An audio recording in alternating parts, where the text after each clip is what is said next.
I never believed that £5,000 could break a heart before it mended one.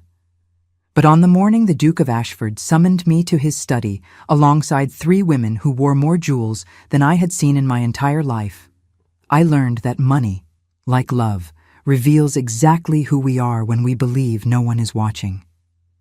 The rain had been falling for 3 days without pause, drumming against the tall windows of Ashford Manor with a persistence that matched my own sleepless nights.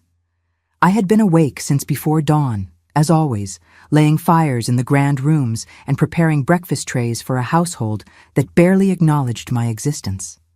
My hands were red and raw from scrubbing, my black dress worn thin at the elbows, and my hair pulled back so tightly that my temples ached.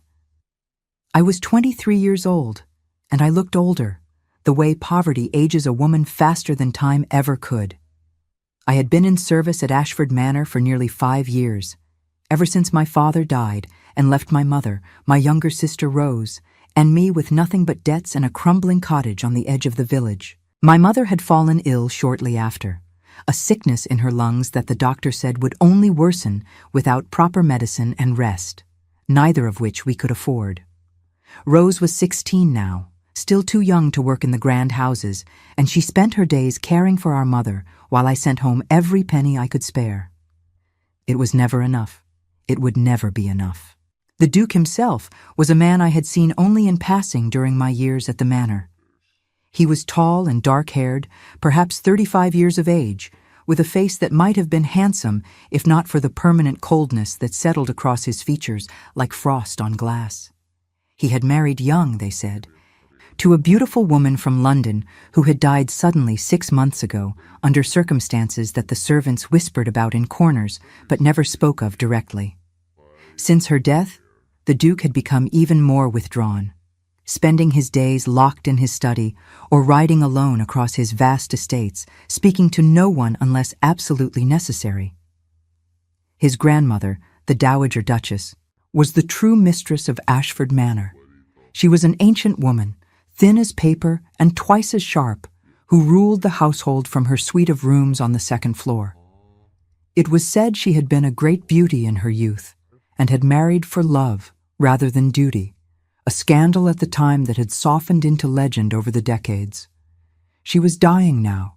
Everyone knew it, though she refused to acknowledge the fact, and continued to issue orders and manage the estate as if she would live forever. That morning, I had just finished polishing the silver in the breakfast room when Mrs. Hartley, the housekeeper, found me and told me in a voice tight with disapproval that I was wanted in the Duke's study immediately. She looked at me as if I had done something wrong, though I could not imagine what. I had been careful, always careful, to keep my head down and my hands busy, to be invisible in the way that good servants were supposed to be. I followed her through the long corridors of the manor, past portraits of stern-faced ancestors and windows that looked out onto gardens gone wild with neglect. My heart was beating too fast, and my hands were trembling slightly as I smoothed down my apron. Servants were not summoned to the Duke's study unless there was trouble, and I could not think of any mistake I had made, any rule I had broken. The study was a dark room lined with books, smelling of leather and tobacco and old wood. A fire burned in the hearth despite the relative warmth of the late spring morning, and the Duke stood before it with his back to the door, his hands clasped behind him. 3 women sat in chairs arranged before his massive desk, and they turned to look at me as I entered, their expressions ranging from curiosity to barely concealed contempt. They were ladies, all 3 of them, dressed in gowns of silk and lace that probably cost more than I would earn in 10 years. The first was blonde and delicate, with pale blue eyes and a sweet smile that did not quite reach those eyes. The second was dark-haired and striking, with a proud tilt to her chin and emeralds at her throat that caught the firelight. The third was auburn-haired and voluptuous, her gown cut lower than was entirely proper, her lips painted a shade of red that I had only seen on actresses and women of questionable reputation. They looked at me the way one might look at a stray dog that had wandered into a drawing room. Mrs. Hartley gestured for me to stand near the door, then left, closing it behind her with a soft click that sounded unnaturally loud in the silence. The Duke did not turn around. For a long moment, no one spoke, and I could hear only the rain against the windows and the crackling of the fire and my own quick, shallow breathing. Finally, the Duke spoke, his voice low and rough, as if he had not used it much in recent days. He said that his grandmother, in her infinite wisdom and stubbornness, had insisted upon a most unusual arrangement. He said that he had no intention of remarrying, that his late wife had cured him of any romantic notions he might once have harbored, but that the Dowager Duchess was convinced that he needed a new wife to secure the family line and manage the household. He said these things without emotion, as if he were discussing the purchase of livestock rather than his own future. The three ladies sat very still, their faces arranged in expressions of polite interest, though I could see the calculation in their eyes. They knew why they were here. They had come hoping to become the next Duchess of Ashford, to claim the title and the fortune and the power that came with it. Then the Duke turned around, and his eyes met mine for the first time, and I felt something cold move through my chest. His eyes were gray, the color of winter storms, and they held no warmth at all. He said that his grandmother had one additional requirement, one final test, before he would even consider any of these women as potential brides. He said that he would give each of them £5,000, an enormous sum, and that they would have 1 week to spend it however they wished. At the end of the week, they would return and tell him what they had purchased, and he would judge them based on their choices. The blonde woman smiled and nodded, as if this were a perfectly reasonable request. The dark-haired woman looked pleased, her fingers already moving to touch the emeralds at her throat, as if imagining what other jewels she might acquire. The auburn-haired woman laughed softly, a sound like honey and smoke, and said that she could think of a dozen ways to spend such a sum. Then the Duke said something that made my blood turn to ice in my veins. He said that there would be a fourth participant in this test, as per his grandmother's express wishes. He said that the Dowager Duchess had insisted that a woman of humble origins be included, someone who understood the value of money in a way that these fine ladies perhaps did not. He said that I, Margaret Thornton, would also receive £5,000 and would be judged alongside these three women of quality. The room erupted in protests. The blonde woman stood up, her sweet smile vanishing, saying that this was an outrage, that she would not be compared to a common maid. The dark-haired woman demanded to know if this was some kind of joke, if the Duke truly intended to insult them in this manner. The auburn-haired woman simply stared at me with narrowed eyes, as if I were a puzzle she could not quite solve. I could not move. I could not speak. £5,000 was more money than I had ever imagined holding, more than my father had earned in his entire life, more than I could earn in 20 years of service. It was enough to save my mother, to give Rose a dowry, to buy a small cottage where we could live without fear of hunger or cold or debt. It was enough to change everything. But I did not want to be part of this test. I did not want to be judged by this cold, bitter man who looked at me as if I were nothing, who had included me only because his dying grandmother had forced his hand. I did not want to compete with these women who hated me simply for existing in their presence. I wanted to return to the kitchens, to my work, to my invisible life where I was safe from notice and judgment. The Duke raised one hand and the protests stopped. He said that the decision was final, that anyone who refused to participate would be eliminated from consideration immediately. He said that we would each receive our money tomorrow morning and that we were to return in 1 week to present our purchases and explain our choices. He said that he expected us to be honest, that he would know if we lied, and that the consequences of dishonesty would be severe. Then he dismissed us, turning back to the fire as if we had already ceased to exist. The three ladies swept from the room in a rustle of silk and a cloud of expensive perfume, their faces tight with anger and indignation.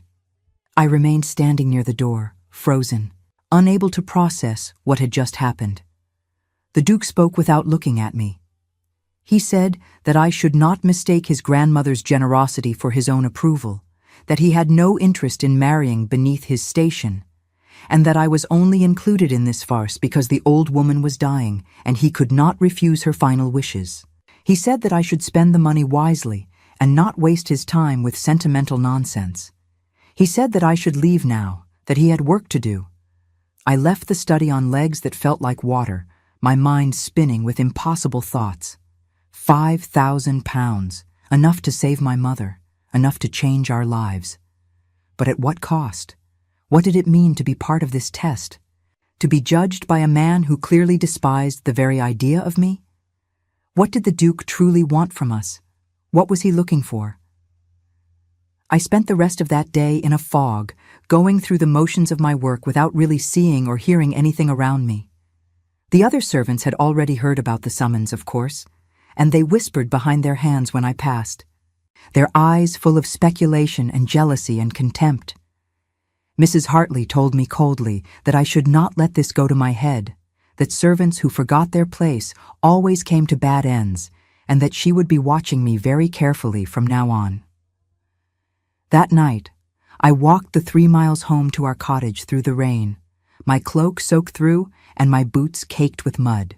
My mother was sleeping, her breathing labored and rattling in her chest, and Rose met me at the door with fear in her young face. She said that the doctor had come again, that he had left more medicine but that it was not enough, that Mother was getting worse and that we needed to find a way to pay for better treatment, or she would not last the winter. I held my sister and told her that everything would be all right, though I did not know if I was lying or telling the truth. I told her about the £5,000, and she stared at me as if I had gone mad. She asked me what I would buy, what I would do with such an impossible sum, and I realized that I had no idea. I had spent my entire life thinking in terms of pennies and shillings, carefully measuring out every expense, never allowing myself to dream of anything beyond basic survival. £5,000 could buy medicine for my mother, real medicine from London, the kind that wealthy people used when they fell ill. It could buy food, real food, meat and bread and vegetables, enough to last us through the winter and beyond. It could pay off all of our debts, the ones that hung over us like storm clouds, threatening to take even our cottage if we fell too far behind. It could give Rose a chance at a better life, perhaps even a small dowry, so that she might marry someone kind who could take care of her. But the Duke had said he would judge us based on our choices. What did that mean? Did he want to see generosity or frugality? Wisdom or extravagance? Did he want a woman who would spend freely on beautiful things, or one who understood the value of money and spent it carefully? I had no way of knowing, no way of understanding what he was truly testing for.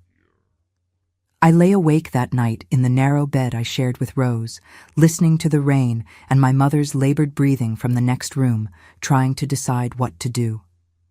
The 3 ladies would spend their money on jewels and gowns and perfumes, things that would make them more beautiful, more desirable, more worthy of becoming a duchess. They would return to the manor dripping with diamonds and silk, proof of their refined tastes and their understanding of what it meant to be a woman of quality. And I would return with what? Medicine and bread and the receipts for paid debts? Would that impress the Duke? Or would it only confirm his belief that I was beneath his notice, a common girl with common concerns who could never understand the life he led?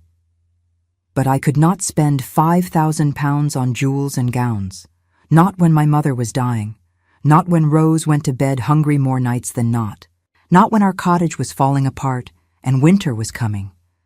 I could not do it, even if it meant failing the Duke's test, even if it meant losing any chance of something more. I could not spend that money on anything but the things my family desperately needed. The next morning, I returned to the manor and found an envelope waiting for me in the servants' hall. Inside were banknotes, more money than I had ever seen, along with a brief note in an elegant hand that I recognized as belonging to the Duke's secretary. The note said simply that I had 1 week and that my choices would be evaluated based on wisdom, character, and understanding of true value. I put the money in my pocket, where it felt like a burning coal against my hip, and I went about my work with my mind elsewhere. I could feel the other servants watching me, could hear their whispers and sense their resentment. They thought I was putting on airs, that I believed myself better than them, now that I had been included in the Duke's strange test. They did not understand that I felt more afraid than honored, more burdened than blessed. That afternoon, I took my half-day and went into the village. I went first to the doctor's house, where I paid him 3 months in advance for the good medicine from London, the kind made with real herbs and compounds that might actually help my mother's lungs. He looked at me with surprise and suspicion, clearly wondering where a maid had gotten such money, but he took it and promised the medicine would arrive within the week. Then I went to the baker and bought enough flour and bread and grain to last us through the winter. I went to the butcher and bought salt pork and dried beef. I went to the greengrocer and bought potatoes and turnips and carrots that could be stored in our cellar.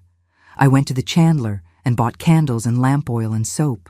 I paid the rent on our cottage for a full year in advance. I paid off all of my father's old debts, every penny we owed to every merchant in the village, until we were free of those shadows that had haunted us for so long. By the end of the day, I had spent nearly £4,000 on practical things, necessary things, things that would keep my family alive and safe and fed. I had £1,000 left, and for a moment I stood in the village square with the money in my hand, wondering if I should buy something else, something beautiful or extravagant that might impress the Duke.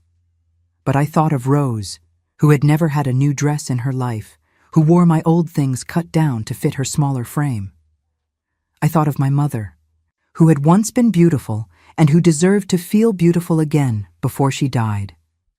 I bought fabric for new dresses for both of them, good wool and cotton, nothing fancy but well made and warm.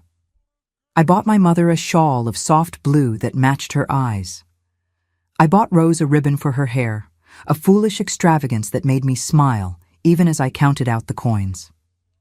And I put the rest of the money away, hidden in our cottage where it would be safe, a cushion against future disasters and fears. The week passed slowly. I heard through the servants' gossip that the 3 ladies had returned to London for their shopping, that they had been seen at jewelers and dressmakers and perfumers, that they were spending money like water. The blonde woman had purchased a necklace of sapphires. The dark-haired woman had commissioned 3 new gowns from Paris. The auburn-haired woman had bought perfumes and silks and a set of matching ruby combs for her hair. I had bought bread and medicine and peace of mind.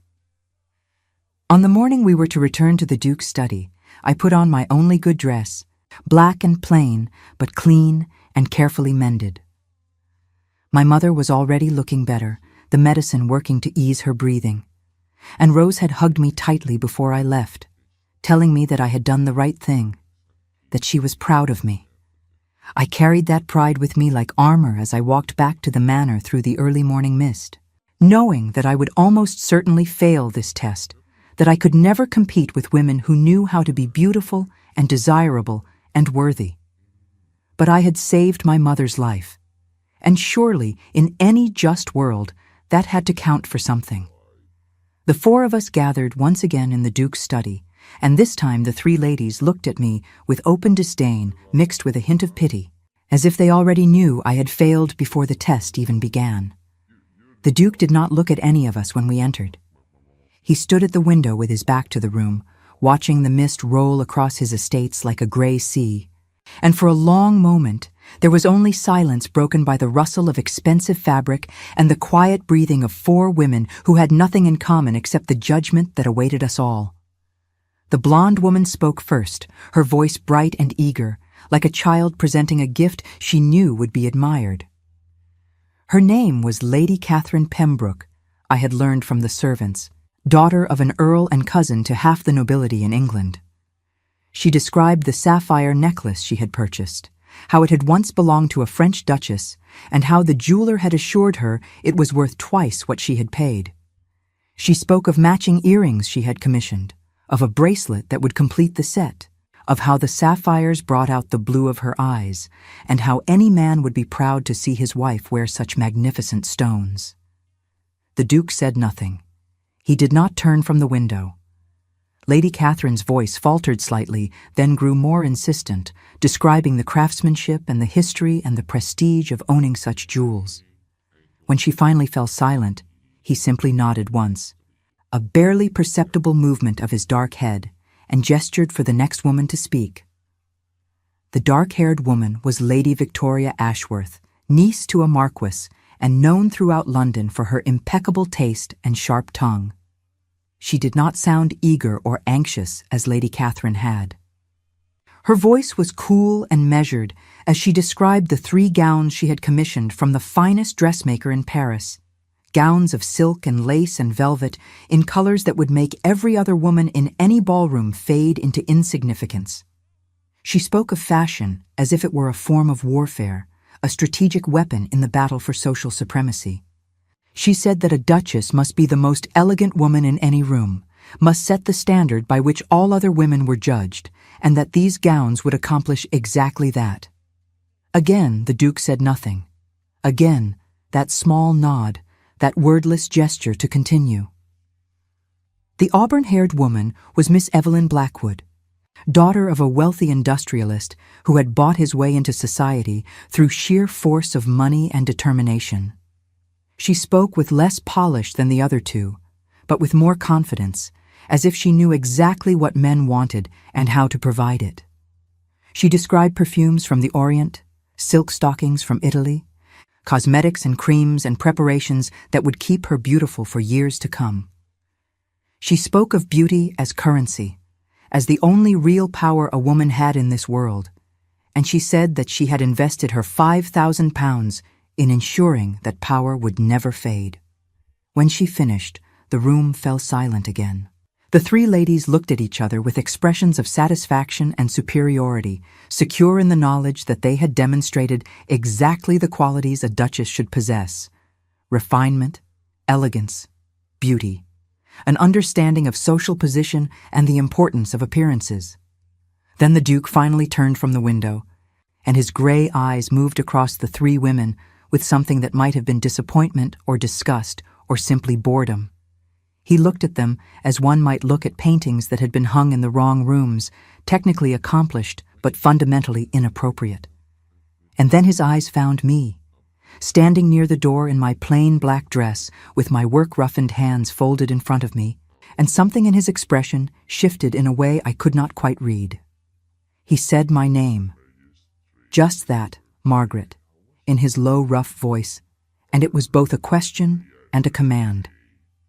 I swallowed hard and took one step forward. My mouth was dry and my heart was beating so fast I thought surely everyone must hear it. I had prepared what I would say, had practiced the words in my head during the long walk to the manor that morning, but now they all seemed foolish and inadequate. What could I say? That I had spent the money on food and medicine? That I had paid off debts and bought fabric for dresses? That I had done exactly what any sensible poor person would do when suddenly given more money than they had ever dreamed of possessing? I told him the truth. I told him about my mother's illness, about the medicine from London that was already helping her breathe more easily. I told him about Rose, about how she had never had enough to eat and never complained, but I could see the hunger in her young face. I told him about our debts, about how they had hung over us like chains, how I had lived in constant fear that we would lose even the small cottage that was all we had left of my father. I told him about the food I had bought, enough to last through the winter and beyond, about the rent paid in advance so that Rose could sleep without fear of being turned out into the cold. I did not tell him about the fabric for the dresses or the shawl or the ribbon. Those things seemed too small and too personal to mention, and I did not want him to think I had spent any of his money on vanity. As I spoke, I watched his face, trying to understand what he was thinking, what he was feeling, but his expression remained unreadable. The 3 ladies were staring at me now with a mixture of shock and contempt, as if I had just confessed to some terrible crime. Lady Catherine's mouth had fallen open slightly. Lady Victoria's eyes had narrowed to slits. Miss Blackwood was shaking her head slowly, a small smile playing at the corners of her painted lips.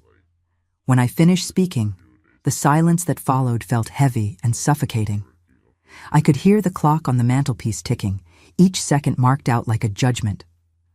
I could hear someone's sharp intake of breath, could feel the weight of their collective disapproval pressing down on me like a physical thing. Then the Duke spoke, and his voice was different somehow, less cold, less distant. He asked me how much of the £5,000 I had spent. I told him nearly all of it, perhaps 4,000 on necessities, and the rest set aside for future needs. He asked if I had bought anything for myself, anything at all, and I hesitated before admitting to the fabric for a dress, though I said it was more for decency than for vanity, as my work clothes were wearing thin. He nodded slowly, and then he did something that shocked everyone in the room. He smiled. It was not a large smile, barely a softening of his stern mouth, but it changed his entire face, made him look younger and less forbidding, made me suddenly aware that he might once have been capable of warmth before grief and betrayal had frozen him from the inside out. He said that I had passed his test. He said that the others had failed. The room erupted. Lady Catherine stood up so quickly her chair fell backward, demanding to know what he meant. How spending money on jewels could possibly be wrong when that was exactly what any woman of quality would do. Lady Victoria's voice cut through the air like a blade, saying that this was an insult to her family and to every standard of decency and breeding. Miss Blackwood laughed, a harsh, ugly sound, and said that if the Duke wanted to marry a kitchen maid, then he was welcome to his choice, but he should not expect society to accept such a union. The Duke raised one hand, and the protests stopped, though the fury in their faces did not diminish. He said that his late wife had spent money the way they did, on beautiful things and expensive things and meaningless things, while the people who worked on his estates went hungry and the tenants fell behind on their rent and the village fell into poverty and despair. He said that he had been blind to it, had allowed her to drain his fortune on her vanities while real people suffered real consequences. He said that he would not make that mistake again, that any woman who would be his duchess must understand that wealth came with responsibility, that privilege demanded care for those who had less. He said that I was the only one who had demonstrated that understanding. The three ladies left in a storm of silk and fury, their faces red with humiliation and rage. Lady Catherine was crying, though whether from hurt or anger I could not tell. Lady Victoria paused at the door to tell the Duke that he would regret this decision, that no woman of quality would ever accept him now, that he had made himself a laughingstock.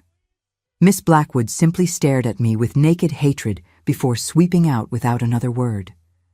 And then I was alone with the Duke, standing in his study with my heart racing and my mind reeling, trying to understand what had just happened. He had said I passed his test. Did that mean he intended to marry me? The thought was so absurd, so impossible, that I could barely process it. I was a maid. He was a duke. Such things did not happen outside of fairy tales, and even in fairy tales they usually ended badly.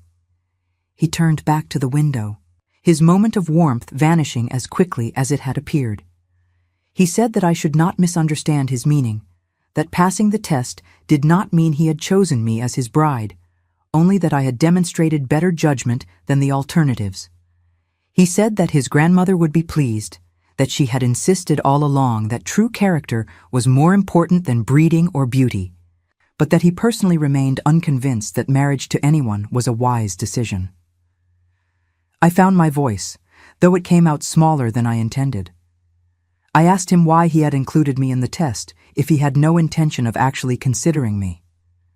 I asked him if this had all been some cruel game, a way to humiliate both me and the fine ladies who had thought themselves worthy of his attention. He was quiet for a long moment, and when he finally spoke, his voice was so low I had to strain to hear it. He said that his grandmother was dying, that she had perhaps 2 months left at most, and that her final wish was to see him settled with a woman who would be a true partner rather than a decorative ornament. He said that she had been the one who insisted on including me, that she had watched me work for 5 years and had seen something in me that she believed was worth testing. He said that he had agreed only to give her peace in her final days, but that he had fully expected me to spend the money as frivolously as the others, to prove that all women were essentially the same, regardless of their station. He said that I had surprised him, and he did not sound pleased about it. I should have left then. I should have thanked him politely for the opportunity and returned to my work and forgotten that any of this had ever happened. But something in his voice, some note of pain beneath the coldness, made me bold in a way I had never been before. I asked him what his wife had done to make him hate all women so deeply. I asked him what betrayal had frozen his heart so completely that he could not see any warmth or goodness anywhere. He turned to face me then, and the look in his eyes was so full of anguish that I took an involuntary step backward. He said that his wife had taken lovers, multiple lovers, throughout their marriage. He said that she had spent his money to buy gifts for these men, had humiliated him in front of all of society, had laughed at his pain, and called him a fool for ever believing she could love someone as cold and boring as he was. He said that when she died, thrown from a horse during a midnight ride to meet her latest paramour, he had felt nothing but relief, and that the guilt of that relief had been eating away at him ever since. He said that he did not believe in love anymore. He said that he did not trust women, did not trust anyone, and that the only reason he was even considering remarriage was to satisfy his grandmother's dying wish and to secure an heir for the estate. He said that any marriage he entered into would be one of convenience only, a business arrangement with clear expectations and no illusions about affection or fidelity. I stood there absorbing this flood of bitter confession, understanding that he was telling me these things, not because he wanted my sympathy, but because he wanted to drive me away, to make sure I understood exactly how impossible and miserable any future with him would be. He wanted me to reject him before he could reject me, to spare himself the pain of hoping for something better and being disappointed once again. But I did not feel repelled. I felt desperately sad for him, for the lonely man standing in front of me who had been hurt so badly that he could no longer imagine being whole. I thought about my own losses, my own griefs, the way my father's death had shattered our family and the way my mother's illness had slowly been killing us all. I thought about how easy it would be to become bitter, to close off my heart and decide that caring for people only led to pain and disappointment. But I had not done that. I had kept loving, kept caring, kept sacrificing everything for my mother and my sister because that was what love meant, even when it hurt, even when it was hard. And I wondered if perhaps the Duke needed someone to show him that love did not have to be a weapon, that it could also be a shelter. I told him that I was sorry for his pain. I told him that his wife had been wrong to treat him that way, that no one deserved such cruelty regardless of their faults or failings. I told him that not all women were like her, that not all relationships ended in betrayal, and that he deserved a chance at happiness even if he no longer believed in it. He stared at me as if I had spoken in a foreign language. Then he did something that made my breath catch in my throat. He reached out and touched my face, just the lightest brush of his fingers against my cheek, so gentle and so brief that I might have imagined it. His hand was warm and slightly rough, and the touch sent something electric through my entire body, some feeling I had no name for and no experience with. He said my name again, Margaret, but this time it sounded different, less like a command and more like a question, like he was trying to understand something that made no sense to him. He said that I should go now, that he needed time to think, that his grandmother would want to see me, and that I should visit her this afternoon. He said that we would speak again soon, but he did not say what about, did not make any promises or declarations. I left the study in a daze, my cheek still tingling where he had touched it, my heart full of confused emotions that I did not dare examine too closely. The other servants stared at me as I walked through the corridors, and I knew that word of what had happened in the Duke's study was already spreading through the household like wildfire. Mrs. Hartley stopped me in the hallway and asked sharply what I thought I was doing, whether I had lost my mind, whether I understood that servants who reached above their station always fell harder than they could imagine. I told her that I had done nothing wrong, that I had only answered the Duke's questions honestly, and that whatever happened next was not in my control. She looked at me with something like pity mixed with contempt, and told me that I would learn soon enough that honesty was a luxury poor people could not afford. That afternoon, I went to visit the Dowager Duchess in her suite of rooms on the second floor. I had been there only a handful of times before, always to deliver messages or trays, never invited to stay. The rooms were beautiful and old-fashioned, full of furniture and decorations from a different era, and they smelled of lavender and age and impending death.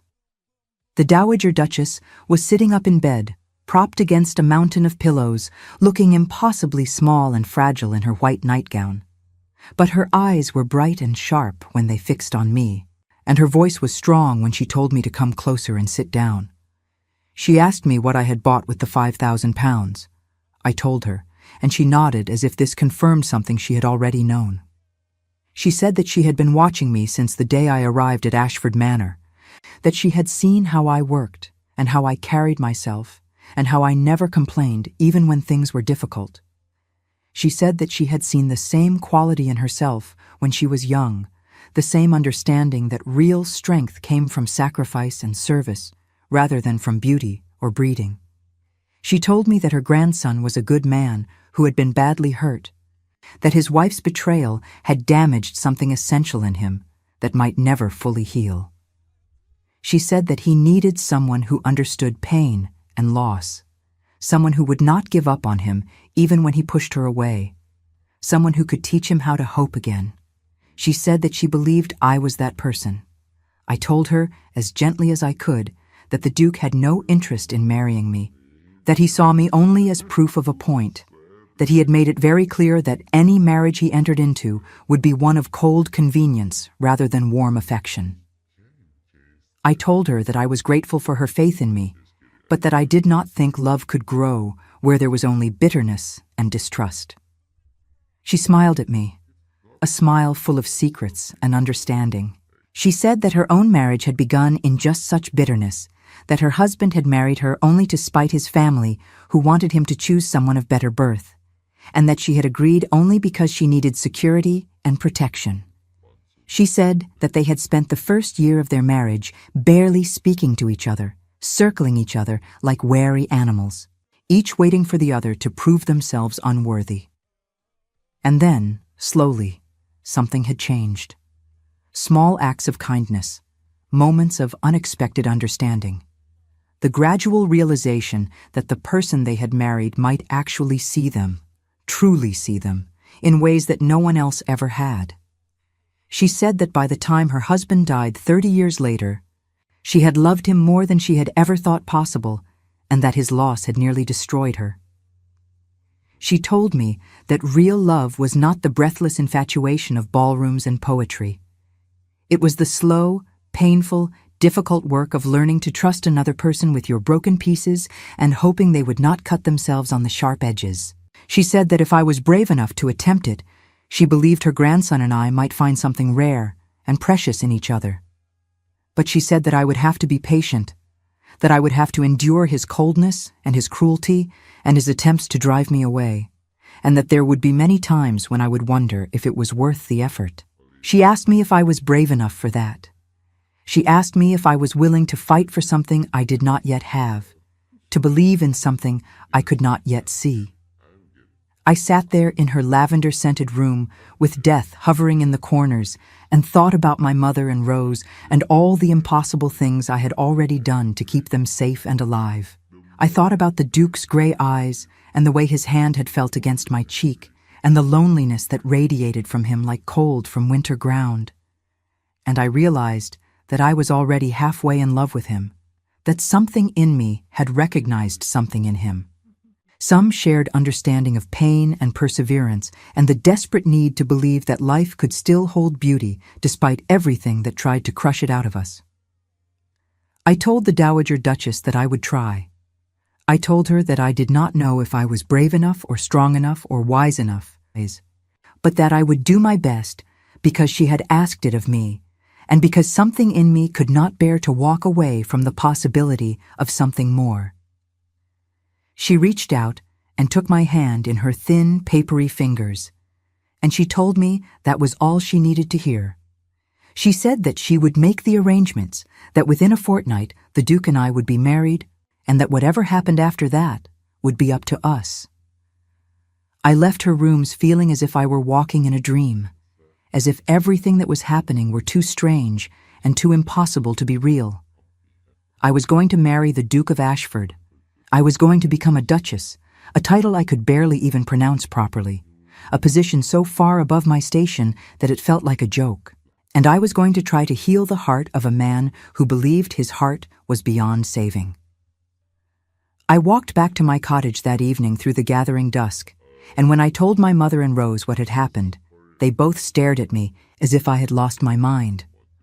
My mother, despite her illness, sat up in bed and demanded to know if I understood what I was agreeing to, whether I had any idea how dangerous it was to marry a man who did not love me, who might never love me, who had been so badly hurt that he had turned into someone cold and cruel.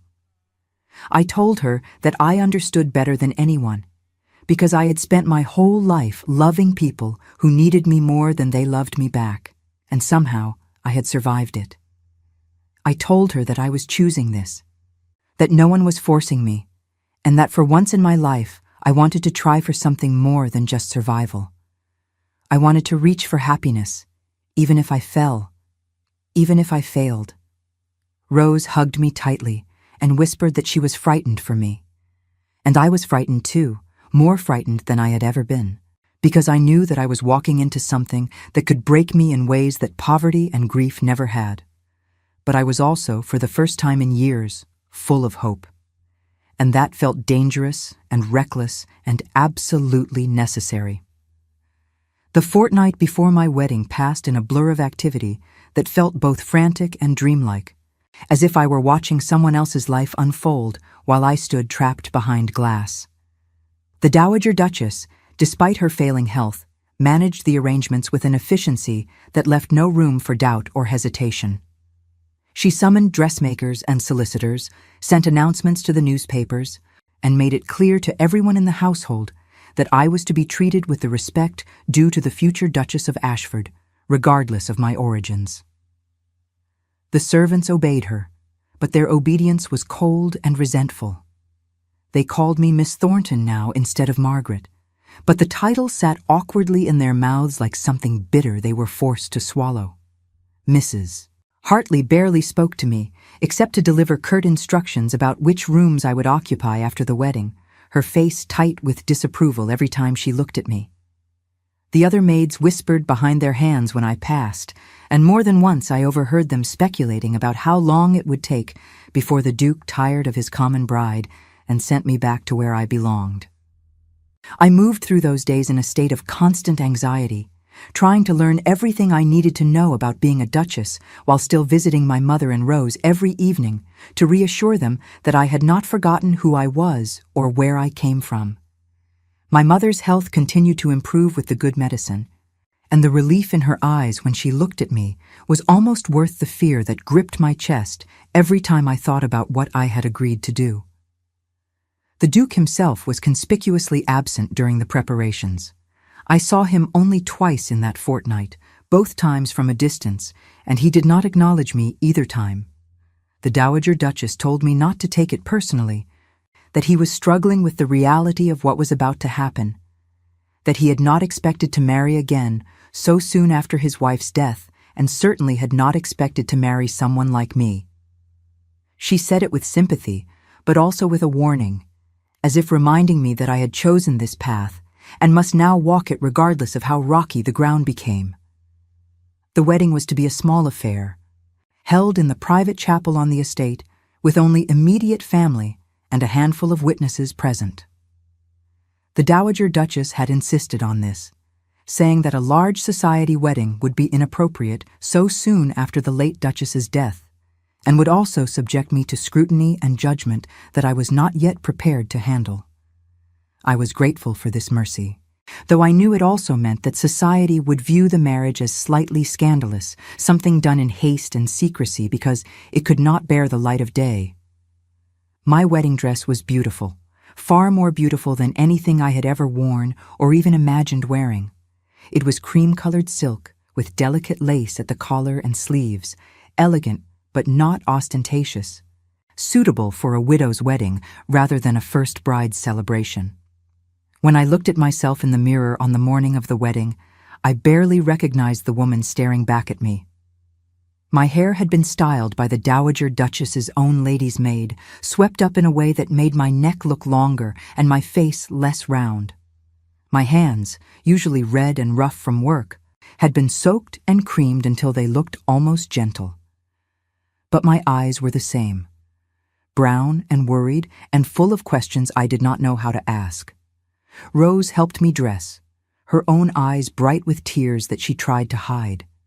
She told me I looked like a princess from a storybook, but there was fear beneath her smile, fear that I was leaving her behind, fear that I would change into someone she did not recognize, fear that this fairy tale would turn dark before the last page. I held her tightly and promised that I would always be her sister, that becoming a duchess would not make me forget the cottage where we had shared a bed and the hunger we had survived together. My mother could not attend the wedding. She was still too weak to travel, and the walk to the manor would have been impossible for her. But she held my hands before I left and told me that she was proud of me, that my father would have been proud, and that I should remember that true nobility came from the heart rather than from titles or bloodlines.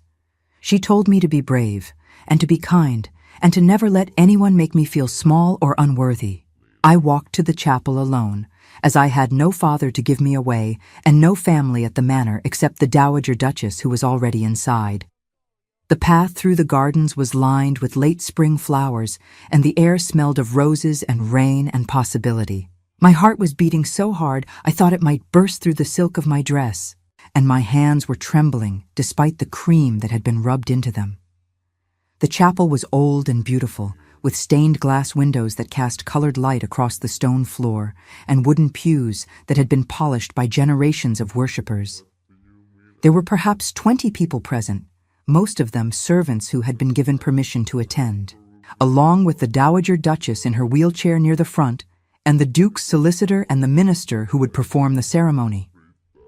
And there, standing at the altar, was the Duke himself, dressed in black except for a white shirt and cravat, looking every inch the aristocrat he was born to be.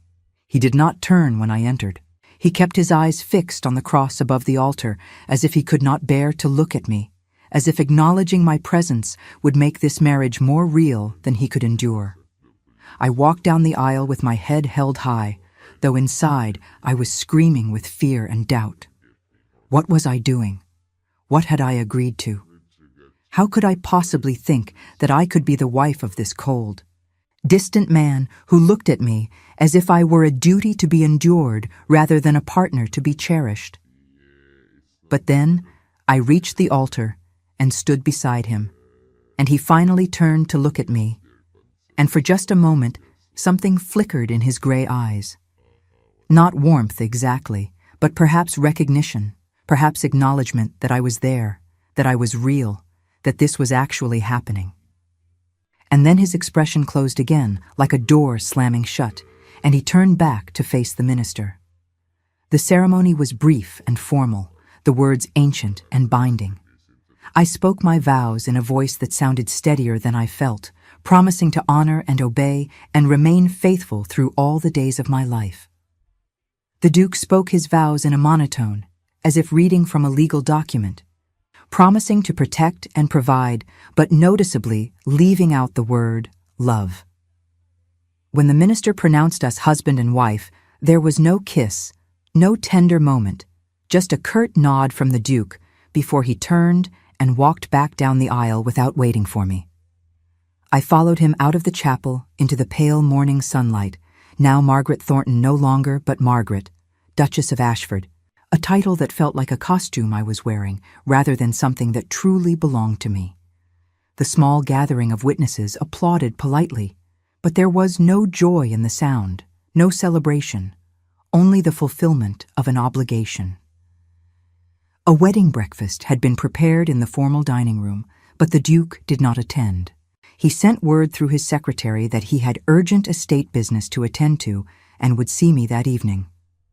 The Dowager Duchess looked disappointed, but not surprised, and she presided over the breakfast with as much grace as her failing health would allow, making conversation and ensuring that no one commented on the groom's absence.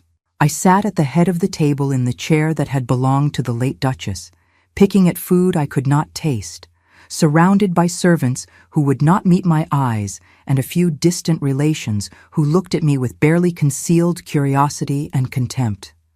I was a duchess now, but I had never felt more like an imposter, more aware of every gap in my education and breeding and understanding of how this world worked. After the breakfast, the Dowager Duchess summoned me to her rooms. She looked exhausted, the morning's activities having drained what little energy she had left, but her eyes were still sharp when she looked at me.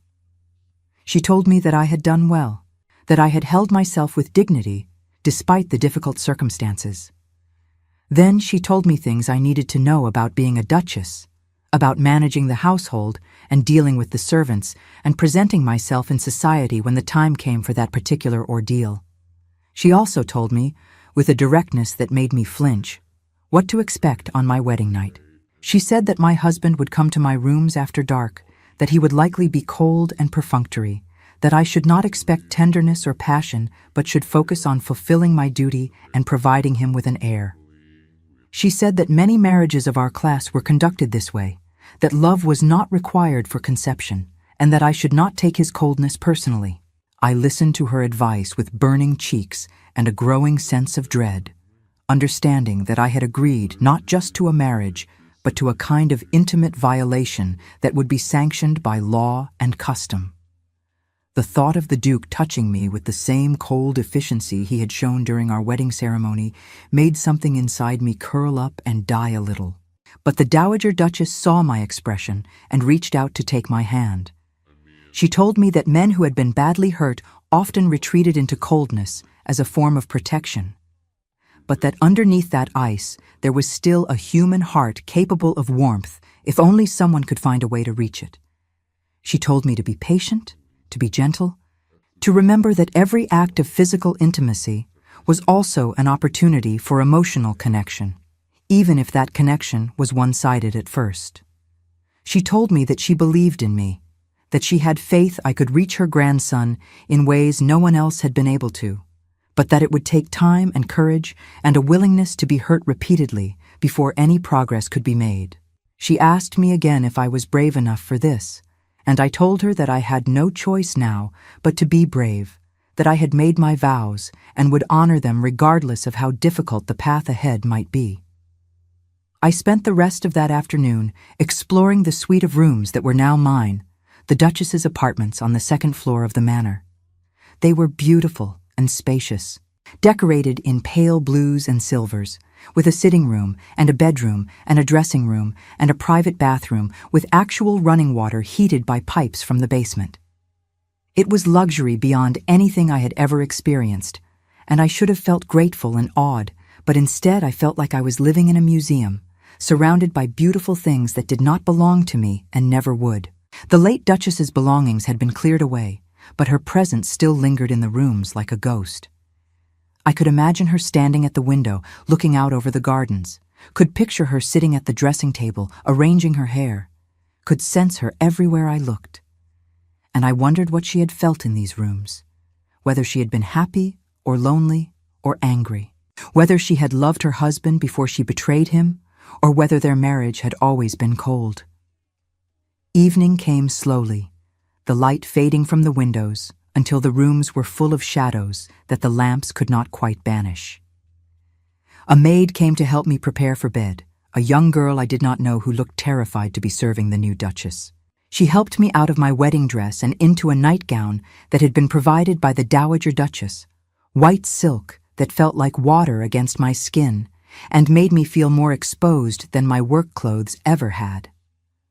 Then I was alone, sitting on the edge of the large bed that dominated the bedroom, waiting for my husband to come claim what was now his by-law and custom. The minutes stretched into an hour, then 2 hours, and with each passing moment my anxiety grew until I was nearly sick with it. I did not know which would be worse, having him come and fulfill the duty coldly and quickly, or having him not come at all and leave me here wondering if he found me so repulsive that he could not even bring himself to touch me. It was nearly midnight when I finally heard footsteps in the corridor outside my rooms. The door opened without a knock, and the Duke entered, still dressed in his black wedding clothes, though he had removed his cravat and his shirt was partially unbuttoned.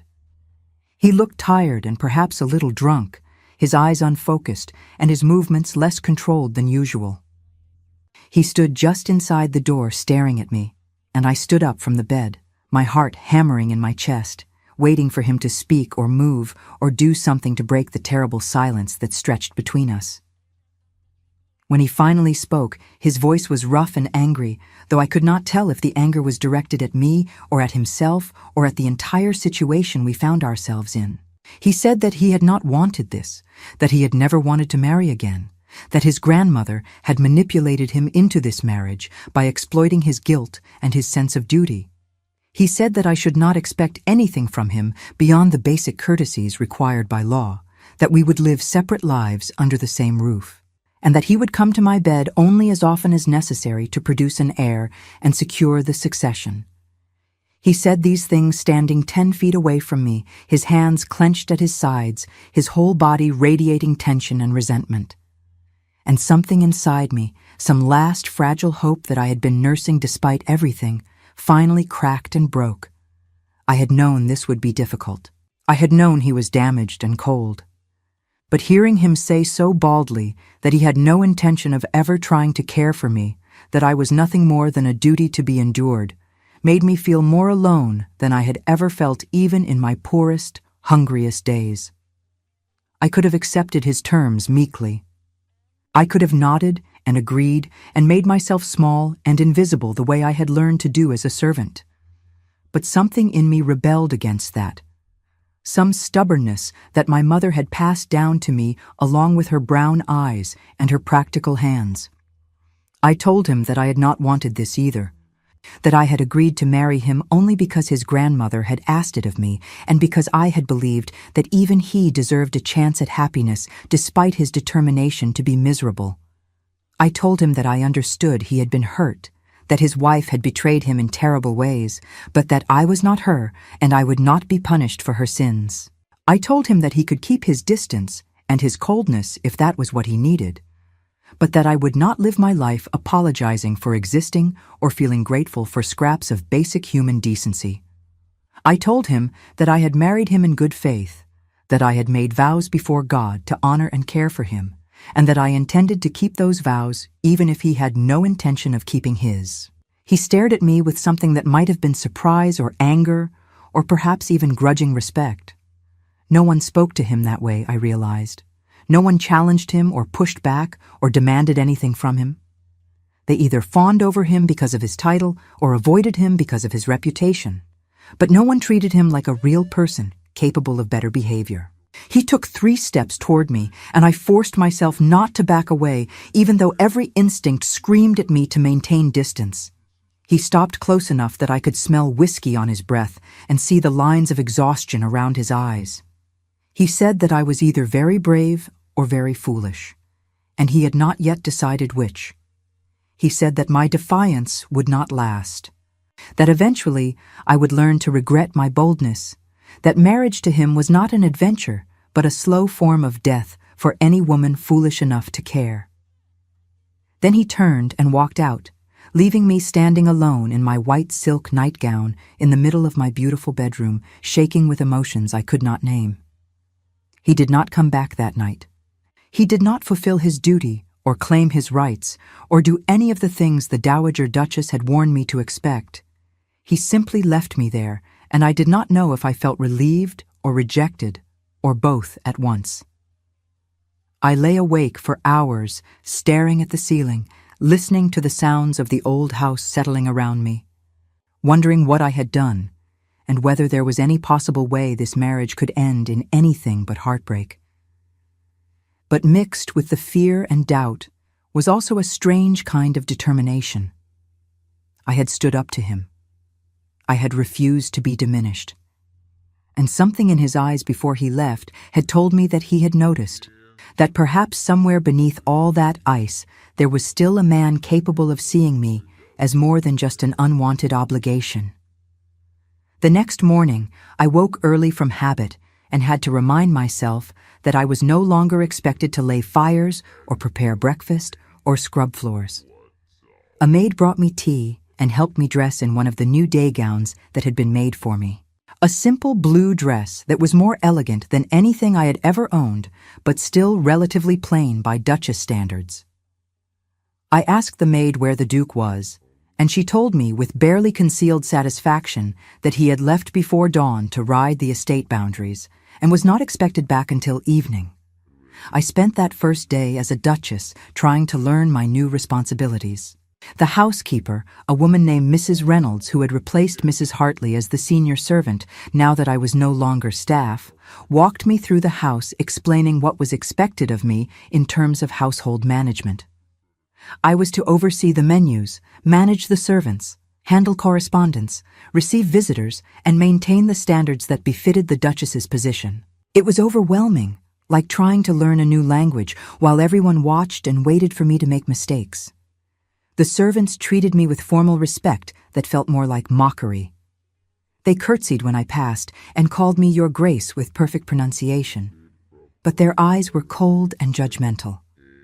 I heard the whispers behind closed doors, the speculation about how long the Duke would tolerate his common bride, the bets on when he would send me away or take a mistress or simply ignore me into irrelevance. I visited the Dowager Duchess every afternoon, and she helped me navigate the impossible maze of aristocratic expectations and social rules that I had never needed to know as a servant. She taught me how to hold myself, how to speak, how to manage the subtle power dynamics that governed every interaction in this world. She was patient with my mistakes, but firm in her corrections, and I could see that even these short lessons exhausted her terribly. She asked me once, about a week after the wedding, if the Duke had visited my rooms yet. When I told her he had not, that he avoided me as much as possible and spoke to me only when absolutely necessary, she looked disappointed, but not surprised. She said that she had hoped he would at least make an effort, but that old wounds ran deep and healing took time. She said I should not give up, that I should continue to be present and available and patient, and that eventually his loneliness would overcome his fear. But as the days turned into weeks, I began to doubt whether patience would be enough. The Duke treated me like a stranger who happened to live in his house. We took meals together when social propriety demanded it, sitting at opposite ends of the long dining table and making stilted conversation about nothing of consequence. He never asked about my day or my thoughts or my feelings. He never touched me, not even accidentally. He moved through the manor like a ghost, and I moved through it like a shadow, and we existed in the same space without ever truly connecting. The only bright spot in those lonely weeks was my continued visits to my mother and Rose. I went every few days, usually in the afternoon when the Duke was out managing the estate, and those hours in our small cottage felt more real than anything in the manor. My mother continued to improve, gaining strength and color, able to sit up and even walk around the rooms now. Rose was learning to read and write from books I had brought from the manor's library, and her joy in this new skill made my heart ache with love for her. They asked me if I was happy, and I lied and said yes. I told them about the beautiful rooms and the fine food and the luxury of having servants wait on me instead of being the one who served. I did not tell them about the crushing loneliness, about how I lay awake every night in my large bed, wondering if my husband would ever see me as anything more than an unwanted burden. I did not tell them that I was beginning to wonder if the Dowager Duchess had been wrong, if some hearts were too broken to ever heal, if some people were too damaged to ever let anyone close. Then, 6 weeks after our wedding, everything changed. I was in the library one afternoon, trying to distract myself with a book I could barely comprehend, when I heard raised voices from the Duke's study down the hall. One voice belonged to the Duke himself, angry and defensive. The other belonged to a woman, and there was something familiar about it, even though I could not immediately place it. I should have stayed in the library. I should have minded my own business and respected my husband's privacy. But something about the urgency in those voices drew me out into the corridor, and I found myself standing outside the study door, listening to a conversation I was not meant to hear. The woman was Lady Victoria Ashworth, one of the 3 ladies who had failed the Duke's test. Her voice was sharp and accusing as she demanded to know what the Duke had discovered about his late wife's death, whether he had finally accepted that it had not been an accident, as everyone had been told. She said that she had information, that she knew things about that night that would shock him, that if he wanted the truth, he needed to listen to her. The Duke's voice was cold and cutting as he told her to leave, that he had no interest in her gossip or her schemes, that whatever she thought she knew about his late wife was irrelevant now. But Lady Victoria laughed, a harsh, ugly sound, and said that he could not hide from the truth forever, that everyone in society knew his wife had been planning to leave him, that she had been in love with someone else and had been preparing to create the scandal of the decade. She said that the night his wife died, she had not been riding to meet a lover, as everyone believed. She had been riding away from the manor carrying letters and jewels, planning to disappear and never come back. She said that the Duke's wife had not died in an accident, but had been thrown from her horse when someone had deliberately frightened the animal, and that there were witnesses who had seen a figure near the stables that night, someone who might have had reasons to want the Duchess dead. The silence that followed these words was so heavy I could barely breathe. Then the Duke's voice came again, low and dangerous, asking Lady Victoria what she wanted, why she had come here with these accusations, what price she expected him to pay for her silence. And she told him the truth with a boldness that made my blood run cold. She said that she wanted him to annul his marriage to me, to admit that he had made a mistake marrying beneath his station, and to choose her instead as his Duchess. She said that if he did not comply, she would take her information to the authorities, would create a scandal that would destroy what little remained of his reputation. I did not wait to hear his response. I turned and walked quickly back to my rooms, my heart pounding and my mind racing with the implications of what I had just heard. The late Duchess had not simply been unfaithful. She had been planning to abandon her husband entirely, to create a scandal that would have ruined him socially and financially. And someone had stopped her, permanently, in a way that might have been murder rather than accident. Did the Duke know? Had he suspected? Was he protecting someone? Or was he simply too grief-stricken and guilty to face the truth about what had really happened that night? And what did Lady Victoria truly know, and how could she prove any of it? I sat in my sitting room as evening fell, unable to read or sew or do any of the gentle activities that were supposed to occupy a duchess's time, waiting for the Duke to come find me, to tell me what had happened in his study, to ask for my help or my counsel or simply my presence. But he did not come. Hours passed, and the manor grew quiet around me, and still there was no sign of him. Finally, well after dark, I could bear the waiting no longer.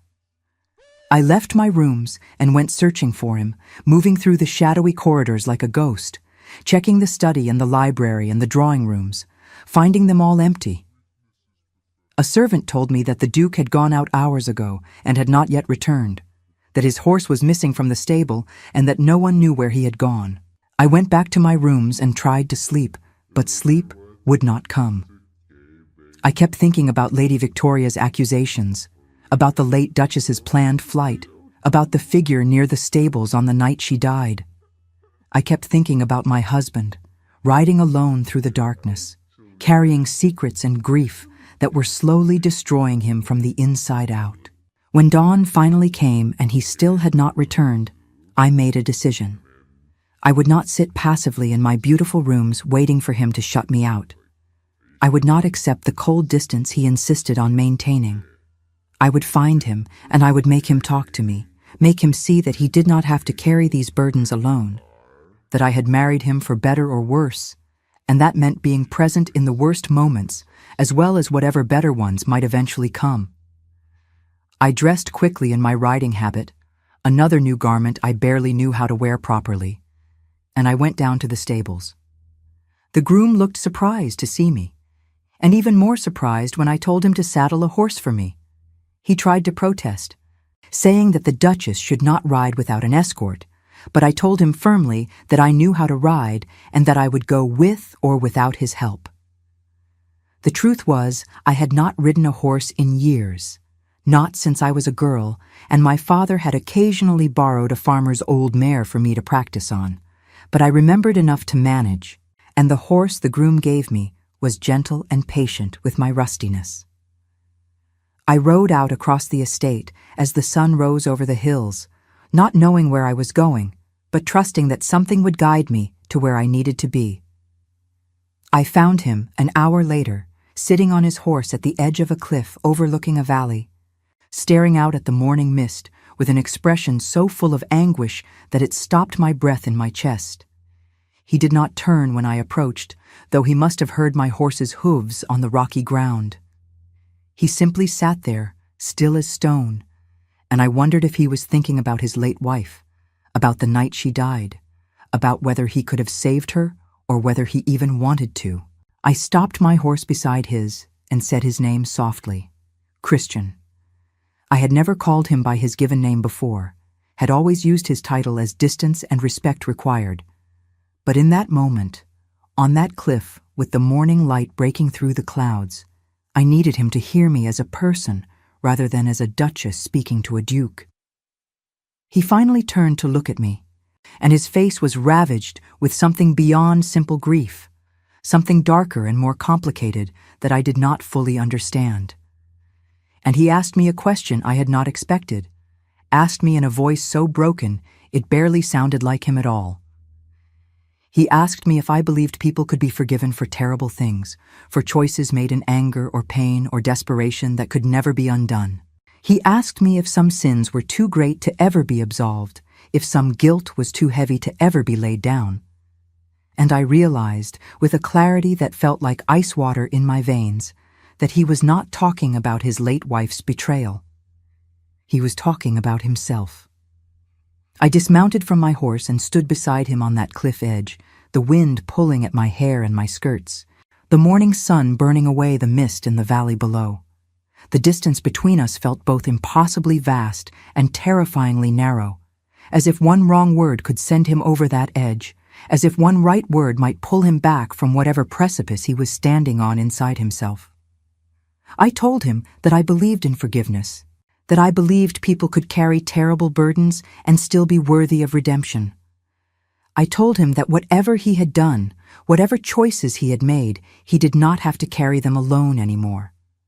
I told him that I had made vows to stand beside him, and that I meant them even if he did not believe I could possibly understand what I was promising.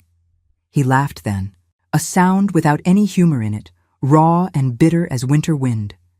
He said that I did not know what I was offering, that I was too good and too innocent to comprehend the darkness that lived inside him. He said that his wife had not died in an accident, that she had not been thrown from a frightened horse by chance. He said that he had been there that night, that he had followed her when she left the manor with her bags packed and her lover's letters clutched in her hands, and that what happened next had changed him into someone he barely recognized. I stood very still, my heart hammering against my ribs, waiting for him to continue. Part of me wanted to stop him, to tell him I did not need to know, that some truths were too heavy to be spoken aloud. But a larger part understood that he needed to tell someone, that he had been carrying this secret for 6 months, and it was slowly poisoning him from the inside out. And if he could not tell his wife, who could he tell? He said that he had caught up to her on the road, that he had called out to her, that his voice had been full of rage and pain and betrayal. He said that she had turned on her horse to face him, her beautiful face twisted with contempt, and she had told him that she had never loved him, that their entire marriage had been a lie, that she was leaving him for a man who actually knew how to make a woman feel alive. She had laughed at his pain, mocked his shock, told him that everyone in society had known about her affairs and had pitied him for being such a fool.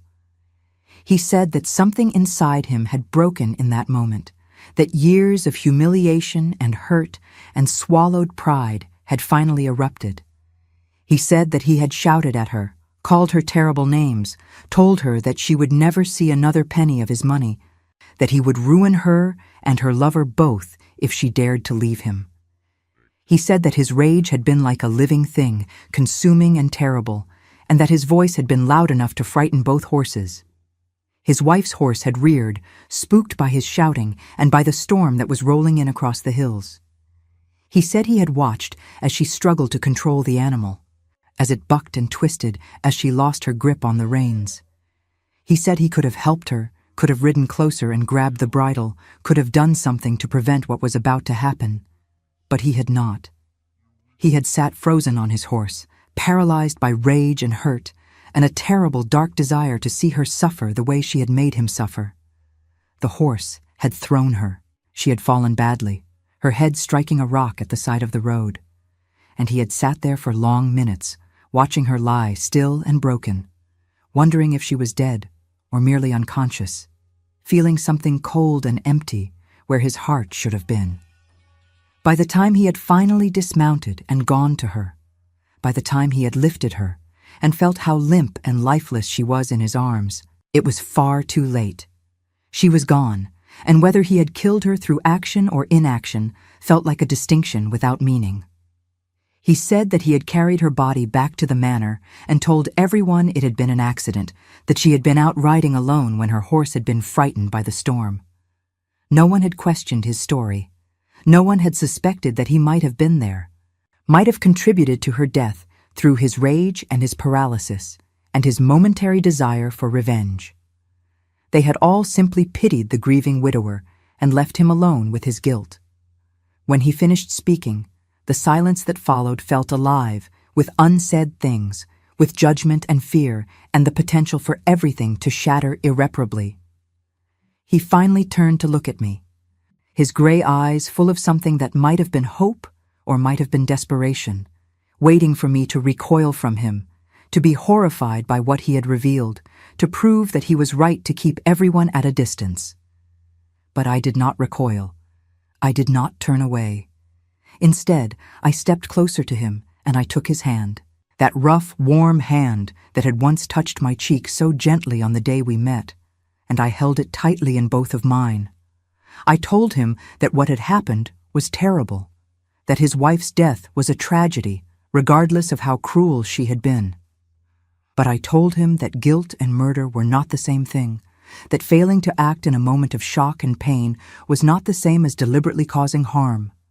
I told him that he had been hurt beyond bearing, that anyone would have struggled to respond rationally in that moment, that his paralysis was a human failing rather than a monstrous one. I told him that carrying this guilt was punishment enough, that he had been living in a prison of his own making for 6 months, and that perhaps it was time to consider the possibility of forgiving himself, even if he could never forget what happened. He pulled his hand away from mine, as if my touch burned him. He said that I did not understand, that I was too sheltered and too kind to grasp what he truly was. He said that he had wanted her to fall in that moment, that for a brief, terrible instant he had hoped the horse would throw her, that he had felt something dark and vengeful rise up in him that he had not known he was capable of feeling. He said that made him complicit in her death, that his thoughts and desires had contributed to what happened even if his hands had not.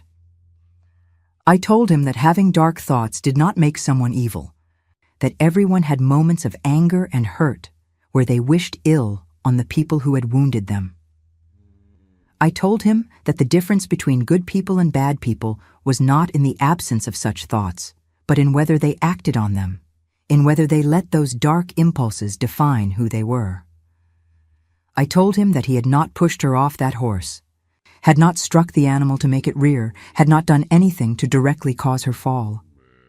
His only crime was being too shocked and too hurt to react quickly enough. And that was not murder, no matter how much guilt he wanted to heap upon himself. He stared at me as if seeing me clearly for the first time since our wedding day. He said that I was either the most compassionate person he had ever met or the most foolish. He said that Lady Victoria knew something about that night, that she had witnesses who might have seen him on the road, that she was threatening to create a scandal that would destroy both of us unless he annulled our marriage and chose her instead. He said that he should probably do it, should set me free from this mess before I became irreparably tainted by association with him. I told him absolutely not. I told him that I had not married him to abandon him the moment things became difficult. I told him that Lady Victoria was trying to manipulate him with half-truths and implications, that whatever she thought she knew could not possibly be the whole story, and that we needed to face this together rather than letting her threats drive us apart. I told him that if he tried to annul our marriage to protect me, I would fight it, that I would stand by him publicly and privately, regardless of what scandal might come. Something in his face softened then, just slightly, just enough for me to see the man beneath the ice. He asked me why I was doing this, why I would risk my reputation and my future for a man who had given me nothing but coldness and distance. He asked me what I possibly hoped to gain from standing beside someone as damaged and broken as he was. I told him the truth. I told him that I loved him, that I had been falling in love with him since the day in his study when he had chosen my simple acts of care over the extravagance and vanity of women who only wanted his title and fortune. I told him that I had seen the pain in him and had recognized it because I carried my own pain, my own losses, my own understanding of how hard it was to keep going when life had broken you in ways that did not show on the outside. I told him that I was not asking him to love me back, that I understood he might never be capable of that kind of vulnerability again. But I told him that he deserved to have someone in his corner, someone who saw all of him, including the darkness, and did not turn away, someone who believed he was still worthy of happiness and redemption, even if he could not believe it himself. The wind had picked up, bringing with it the smell of rain from the distant hills. He dismounted from his horse and stood beside me on the cliff edge, so close I could feel the warmth of his body despite the cool morning air. For a long moment, he simply looked at me, his gray eyes searching my face as if trying to find the lie or the weakness or the breaking point. Then he reached out and touched my face again, the same gentle brush of fingers against my cheek that he had given me on our wedding day. Only this time his hand lingered, his thumb tracing the line of my jaw with something that felt almost like wonder. He said my name, Margaret, in a voice that sounded different from any way he had said it before. He said that he did not deserve me, that he was not capable of giving me the kind of marriage I deserved, but that he was grateful, beyond words, that I was here, that I had not run from him when I learned the truth about what he was. He said that he did not know how to love anyone anymore, that his wife had burned that capacity out of him, but that if he were capable of it, he would choose to love me. I told him that was enough. I told him that we could build something real from that foundation, even if it took years, even if it was never the passionate romance of storybooks and poetry. I told him that I would rather have his honest broken pieces than someone else's pretty lies. Then he did something that shocked me more than anything else that had happened that morning. He pulled me into his arms and held me, just held me, his face buried in my hair and his body trembling slightly as if he were releasing something he had been holding too tightly for too long. I wrapped my arms around him and held him back, feeling the solid warmth of him, the rapid beating of his heart against my chest, the way he seemed to be breathing me in as if I were air and he had been drowning. We stood like that for a long time, two broken people clinging to each other on a cliff edge, the morning sun warming our backs and the wind pulling at our clothes, and something that had been knotted tight inside my chest for weeks finally began to loosen. This was not the romantic beginning I had dreamed of as a girl. This was not a fairy tale, but it was real, and it was honest, and it was ours. When we finally pulled apart, his eyes were wet, though no tears had fallen. He said that we needed to deal with Lady Victoria, that we could not let her threats hang over us like a sword waiting to fall. He said that he would go to her and tell her the truth, that he would explain what had really happened that night and let her do with the information whatever she chose. He said that he was tired of living in fear, tired of letting guilt and shame dictate his choices, and that perhaps it was time to face whatever consequences came from telling the truth. I told him that we would face those consequences together, that he did not have to do this alone. We rode back to the manor side by side, and for the first time since our wedding, the silence between us felt companionable rather than hostile. We did not speak much, but occasionally our eyes would meet and something would pass between us that felt like understanding, like the beginning of trust, like the first fragile shoots of something that might eventually grow into love if we tended it carefully enough. When we reached the manor, we found Lady Victoria's carriage still in the drive. She had remained at the manor overnight, having been offered hospitality despite the nature of her visit, and she was taking breakfast in the morning room when we entered.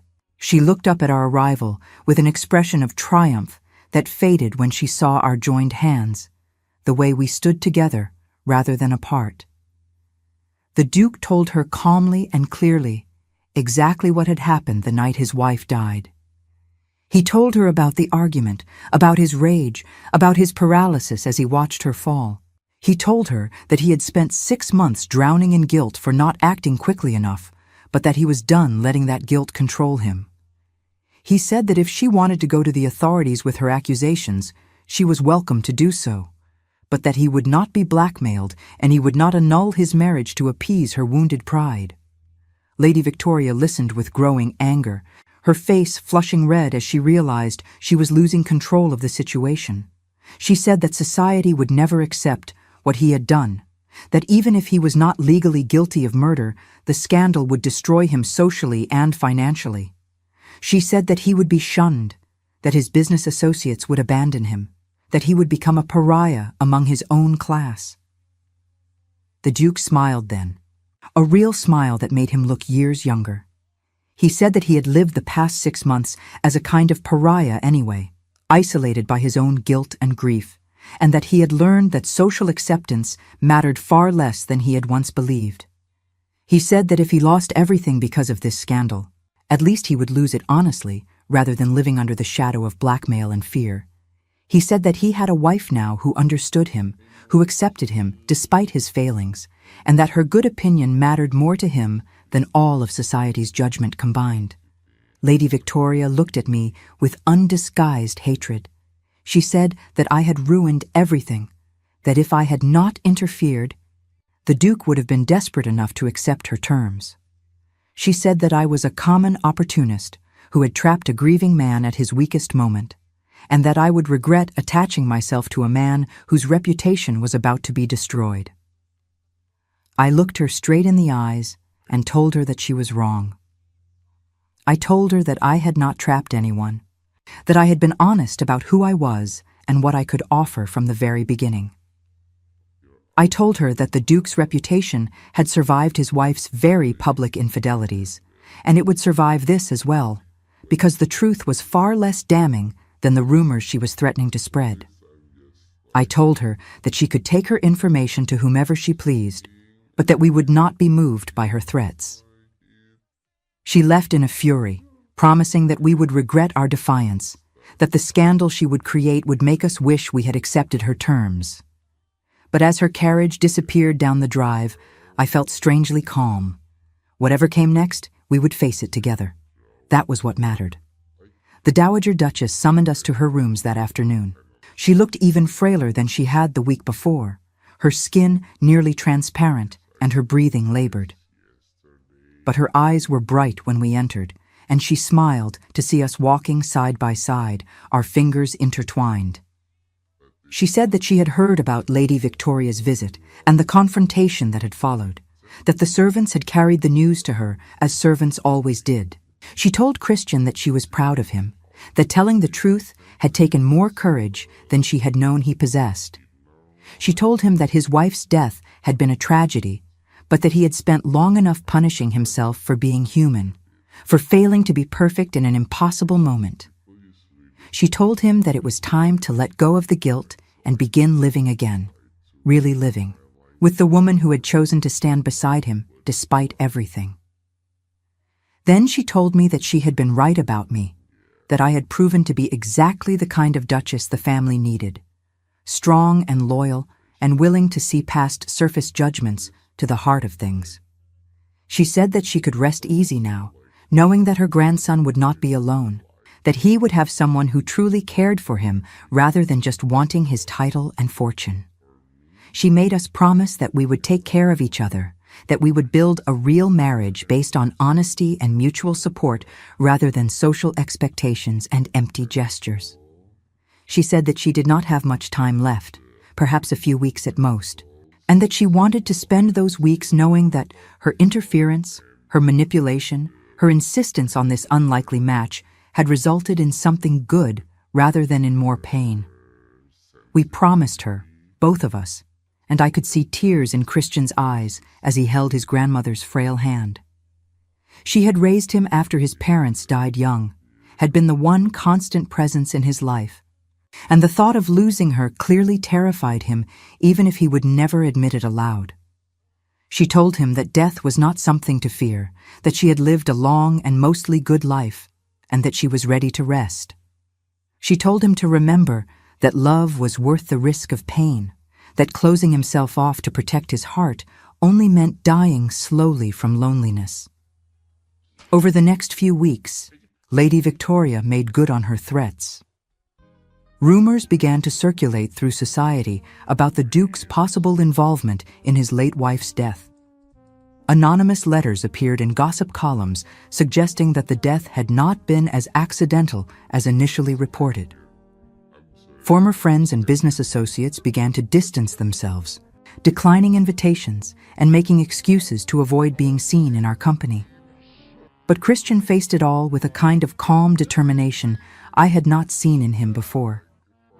He published a full account of what had happened that night in a letter to the Times, holding nothing back, admitting his guilt in failing to act quickly, but also explaining the context of his wife's cruelty and betrayal. The letter caused a sensation, dividing society into those who condemned him and those who sympathized with his pain. But the honesty of it, the raw vulnerability of admitting his failings publicly, earned him respect even from some who disagreed with his actions. And through it all, we grew closer.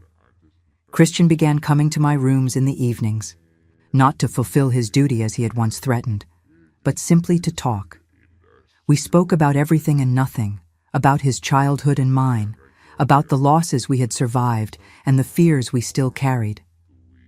He told me stories about his grandmother, about happy memories from before his wife had destroyed his ability to trust. I told him about my father and my dreams for Rose's future, and my mother's slowly improving health. Gradually, cautiously, he began to let me see the man he had been before grief and betrayal had hardened him. He had a dry sense of humor that surprised me. He was surprisingly well-read and could discuss literature and philosophy with an enthusiasm that made his face light up. He cared deeply about his tenants and the people who worked on his estate, and he had been quietly using his fortune to improve their lives even during the worst of his isolation. And slowly, so slowly I barely noticed it happening, physical intimacy began to develop between us. A hand held a little longer. A goodnight kiss that deepened into something more. The night he finally stayed in my rooms, finally made our marriage real in the physical sense, it was nothing like the cold, efficient transaction the Dowager Duchess had warned me to expect. It was tentative and awkward, and full of stops and starts as we learned each other, but it was also tender in a way that made my heart ache. He held me afterward like I was something precious, something he was afraid to break, and he whispered my name into the darkness like a prayer. The Dowager Duchess died 6 weeks after our wedding, slipping away peacefully in her sleep, with Christian holding one hand and me holding the other. Her funeral was well attended despite the scandal, proof that she had been loved and respected in ways that her grandson was only beginning to understand. At the wake, several older members of society approached Christian to tell him that his grandmother had spoken to them before her death, had told them about his marriage and about me, had asked them to give us a chance despite the rumors and the unconventional nature of our union. It became clear that she had been working behind the scenes all along, using her influence and her relationships to try to cushion the blow of the scandal she had known was coming. She had believed in us, had believed that what we could build together was worth protecting, and she had spent her final weeks trying to ensure that society would not destroy us before we had a chance to prove ourselves. One evening, perhaps 2 months after our wedding, Christian and I sat together in the library. I was reading while he worked on correspondence, a comfortable domestic scene that would have been unimaginable on our wedding day. He suddenly set down his pen and looked at me, really looked at me, in a way that made my breath catch. He said that he needed to tell me something, that he had been thinking about it for weeks and could not keep it inside any longer. He said that when he had told me on that cliff that he did not know how to love anyone anymore, he had believed it was true. But he said that over these past weeks, I had proven him wrong. He said that what he felt for me was not the desperate infatuation he had once mistaken for love with his first wife. It was something deeper and more solid, something built on respect and trust and genuine affection. He said that he loved me, not because I was beautiful or accomplished or because I enhanced his social position. He loved me because I had seen him at his absolute worst and had chosen to stay anyway. He loved me because I was kind and practical and stubborn enough to refuse to give up on him. He loved me because when he looked at me, he saw not just a wife but a partner, someone who made him want to be better than he was. I set down my book with trembling hands and crossed the room to where he sat. I knelt beside his chair and took his face in my hands and told him that I loved him too, that I had loved him almost from the beginning, that I had been terrified that he would never be able to return that love. I told him that these past weeks, watching him slowly open his heart to me, had been the most precious gift I had ever received. He pulled me into his lap and kissed me, not with the desperate passion of new lovers, but with the tender certainty of two people who had found something rare and worth protecting. We sat like that for a long time, wrapped in each other's arms, watching the fire burn down in the hearth, and I thought about how far we had come from that morning in his study when he had looked at me as if I were nothing. We still had challenges ahead of us. Society's judgment would not disappear overnight. There would be people who would always view our marriage as scandalous or inappropriate. But we had each other now, truly had each other, and that felt like enough to face whatever storms might come. I thought about the £5,000 he had given me, about how I had spent it on medicine and food and practical necessities, while others had bought jewels and gowns. I thought about how that choice had revealed something essential about who I was, something that he had recognized even when he was trying not to. And I realized that sometimes the most valuable things we can offer another person are not the beautiful or expensive things, but the simple, honest necessities that keep body and soul together. Christian had needed someone to see past his cold exterior to the wounded man beneath. He had needed someone who would not give up when things were difficult, who would stand beside him in scandal and judgment, who would believe he was worth saving even when he had stopped believing it himself.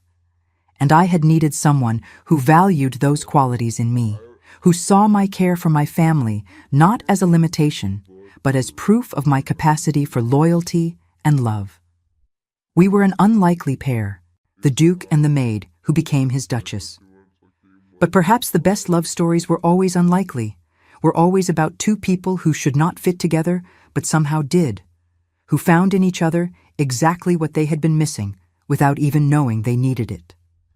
That night, as we climbed the stairs to our separate rooms, Christian stopped me with a hand on my arm. He asked if I would consider moving into his rooms, sharing his bed not just occasionally but permanently, making our marriage real in every sense. He said that he did not want to spend another night apart from me, that he had wasted too much time already in cold isolation when he could have been warm beside me. I agreed, my heart so full I could barely speak. And as I fell asleep that night in his arms, in the Duke's own bed where his first wife had slept and schemed and betrayed, I felt no jealousy or insecurity. I felt only gratitude that life had given us both a second chance, that tragedy and loss had not been the end of our stories, but merely the difficult middle chapters before we found each other. The road ahead would not be easy, but we would walk it together, the Duke and his common bride, proving to anyone who cared to watch that the most valuable things in life could not be bought with £5,000 or $5 million. They could only be built with time and trust, and the quiet everyday choice to love someone, even when it was hard. Especially when it was hard. And that, I had learned, was worth more than all the jewels and gowns and social approval in the world. Spring turned to summer, and with the changing seasons came changes in our lives that I could not have imagined in those early dark days of our marriage. The scandal that Lady Victoria had threatened to create did spread through society, but not in the way she had intended. Christian's honest account of that terrible night, published for all to read, had struck a chord with many who had suffered through difficult marriages, or who understood that human beings were complex creatures capable of both failure and redemption. There were still those who condemned him, of course, who said that a gentleman should have acted more quickly regardless of his emotional state, who whispered that perhaps there was more to the story than he had admitted. But there were also those who wrote letters of support, who called upon us to express their sympathy, who said that his honesty had been refreshing in a society built on maintaining polite fictions and hiding uncomfortable truths. Lady Victoria herself had overplayed her hand. In her fury at being rejected, she had made increasingly wild accusations that even her allies found difficult to believe. She claimed that Christian had deliberately frightened his wife's horse, that he had planned the entire incident, that he was a cold-blooded murderer who had manipulated everyone into believing his story. But she could produce no witnesses to support these claims, no evidence beyond her own spite and wounded pride, and eventually even the gossip columns tired of her dramatics. The last I heard of her, she had left England entirely, gone to the continent where her family had distant connections, and where the scandal of her own behavior might be forgotten more easily than in London. I should have felt triumphant about her departure, but instead I felt only a vague sadness for a woman who had let bitterness and ambition consume whatever good qualities she might once have possessed. The real transformation in our lives came not from society's judgment or acceptance, but from the quiet daily work of building a real marriage. Christian and I settled into rhythms and routines that felt natural rather than forced. We took breakfast together every morning in the small dining room rather than the formal one, discussing the day's plans and whatever news had arrived with the morning post. We walked the estate grounds together in the afternoons when weather permitted, and he began teaching me about land management and tenant relations, treating me as a true partner in the work of maintaining the property rather than as a decorative accessory. He came with me to visit my mother and Rose, something I had never dared to ask, but which he offered on his own. That first visit had been awkward, my mother clearly uncertain how to address a duke in her tiny cottage, Rose struck speechless with awe at the elegant stranger who was now her brother-in-law. But Christian had sat at our scarred wooden table and drunk weak tea from chipped cups and spoken to my mother with genuine respect about her health and her garden and her memories of my father. By the end of the visit, my mother was calling him Christian rather than Your Grace, and Rose had overcome enough of her shyness to ask him about the horses at the manor. He arranged for Rose to receive proper education, hiring a governess who came to our cottage 3 times a week to teach her reading and writing and mathematics and all the things that might give her opportunities beyond what her birth had promised. He said that intelligence and curiosity should be nurtured regardless of social class, and that Rose deserved the same chances that daughters of wealthy families received as a matter of course. Watching him interact with my family Seeing the gentleness and patience he showed them made me love him even more deeply than I already did. This was not the cold, bitter man who had stood at the altar barely able to look at me on our wedding day. This was someone who had been slowly thawing, slowly remembering how to be warm and kind and open to connection. Our physical relationship had deepened as well, becoming something that felt essential rather than dutiful. I had been nervous at first, uncertain of what he expected or what I should do, my only education in such matters coming from the Dowager Duchess's clinical explanations and whispered gossip among servants.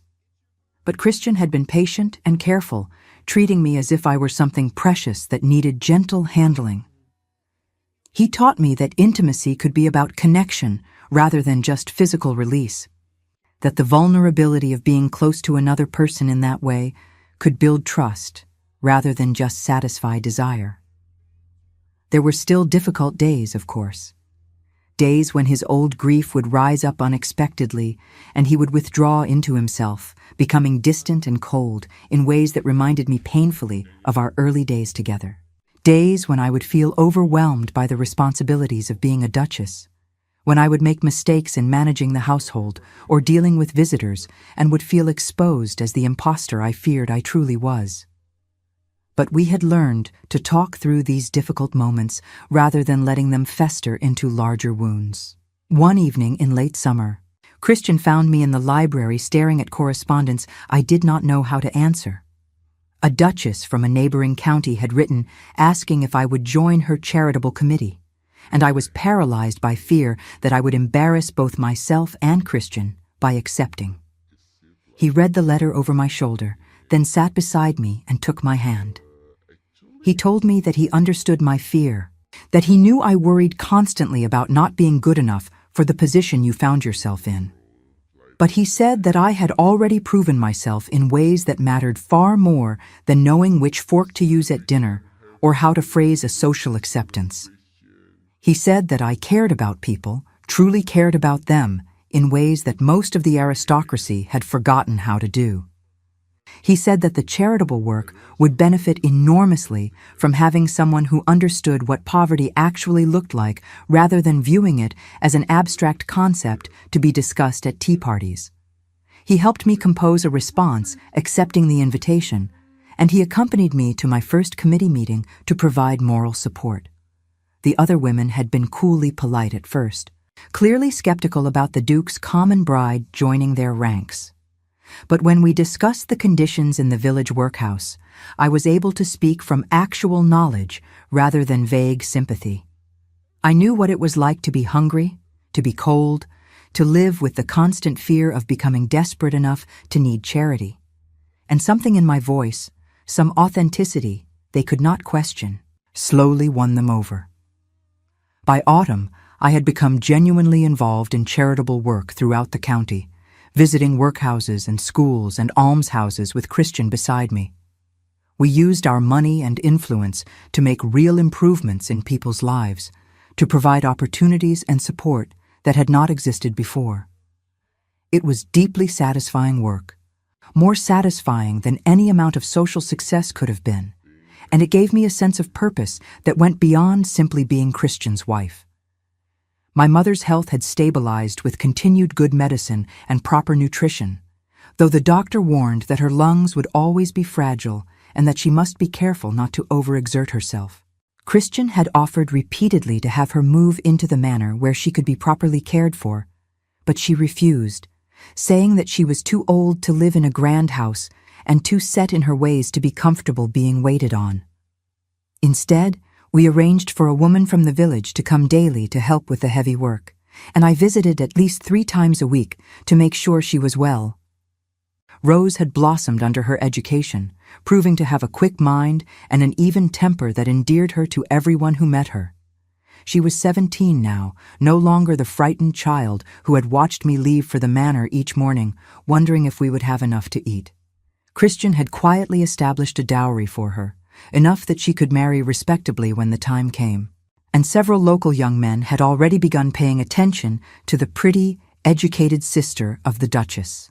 On our first wedding anniversary, Christian arranged a private dinner in the small dining room, just the two of us with candles and flowers, and the kind of thoughtful touches that showed he had been planning it for weeks.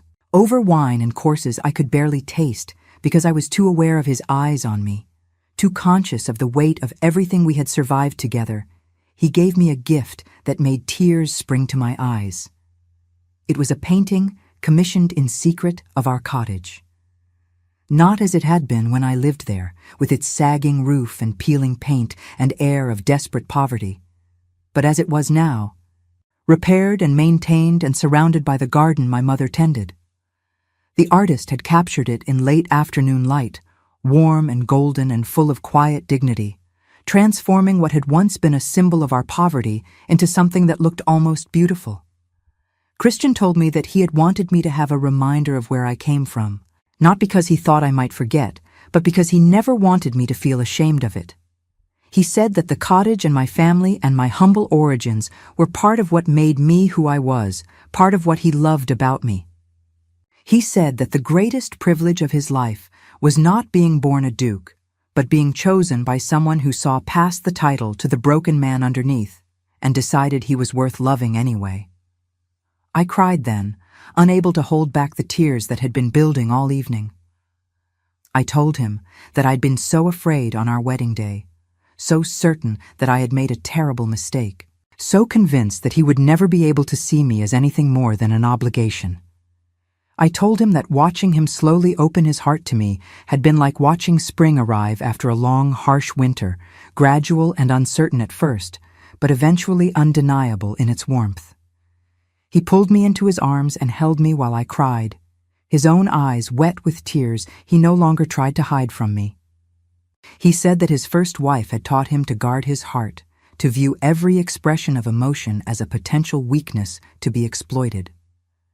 But I had taught him that vulnerability could be a kind of strength, that letting someone see your broken places was not an invitation for them to hurt you, but an opportunity for them to help you heal.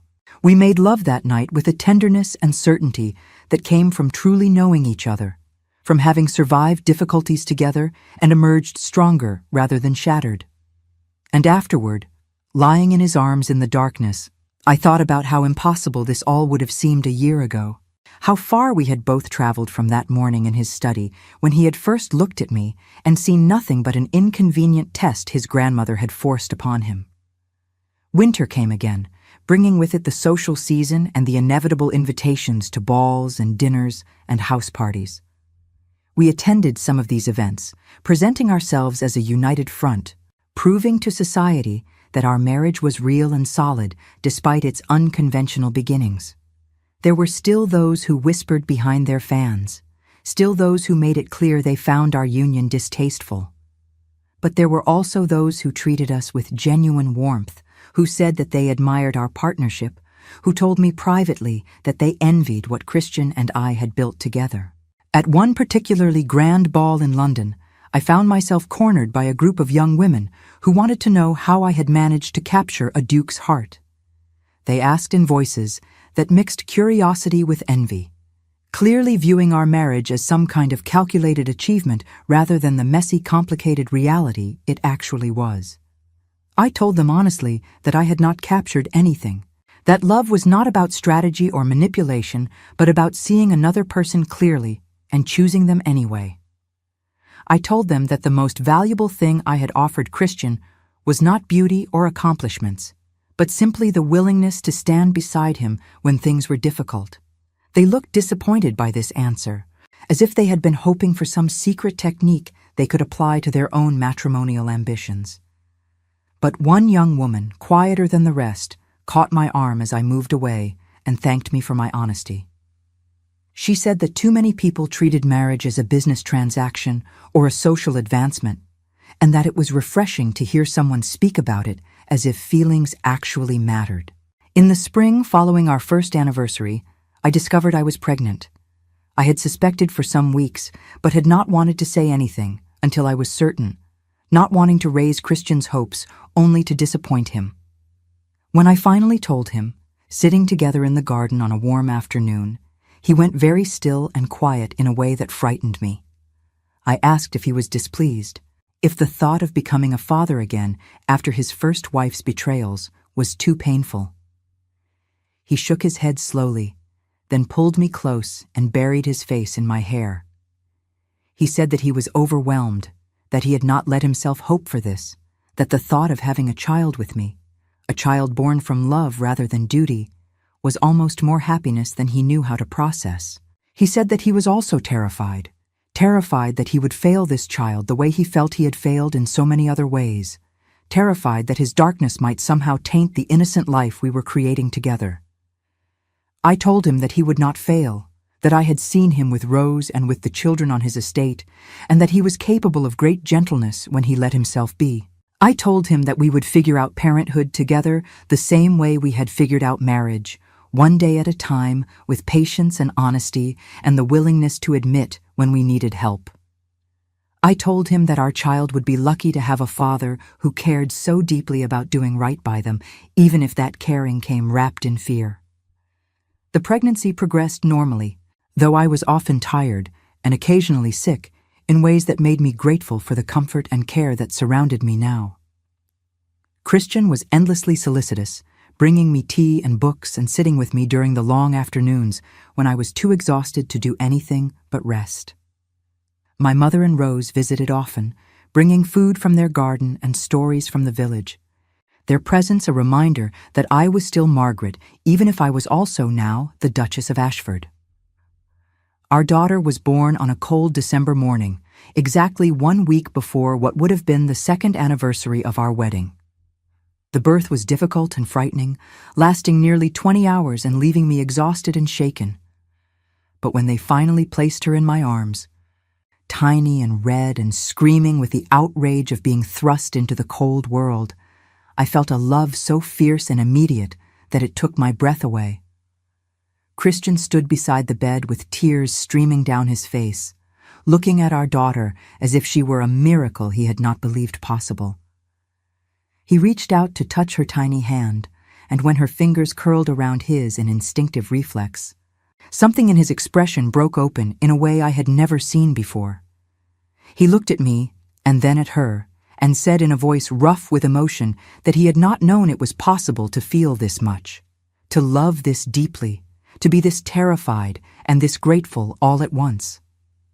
We named her Eleanor, after Christian's grandmother, who had brought us together through her stubborn faith in unlikely possibilities.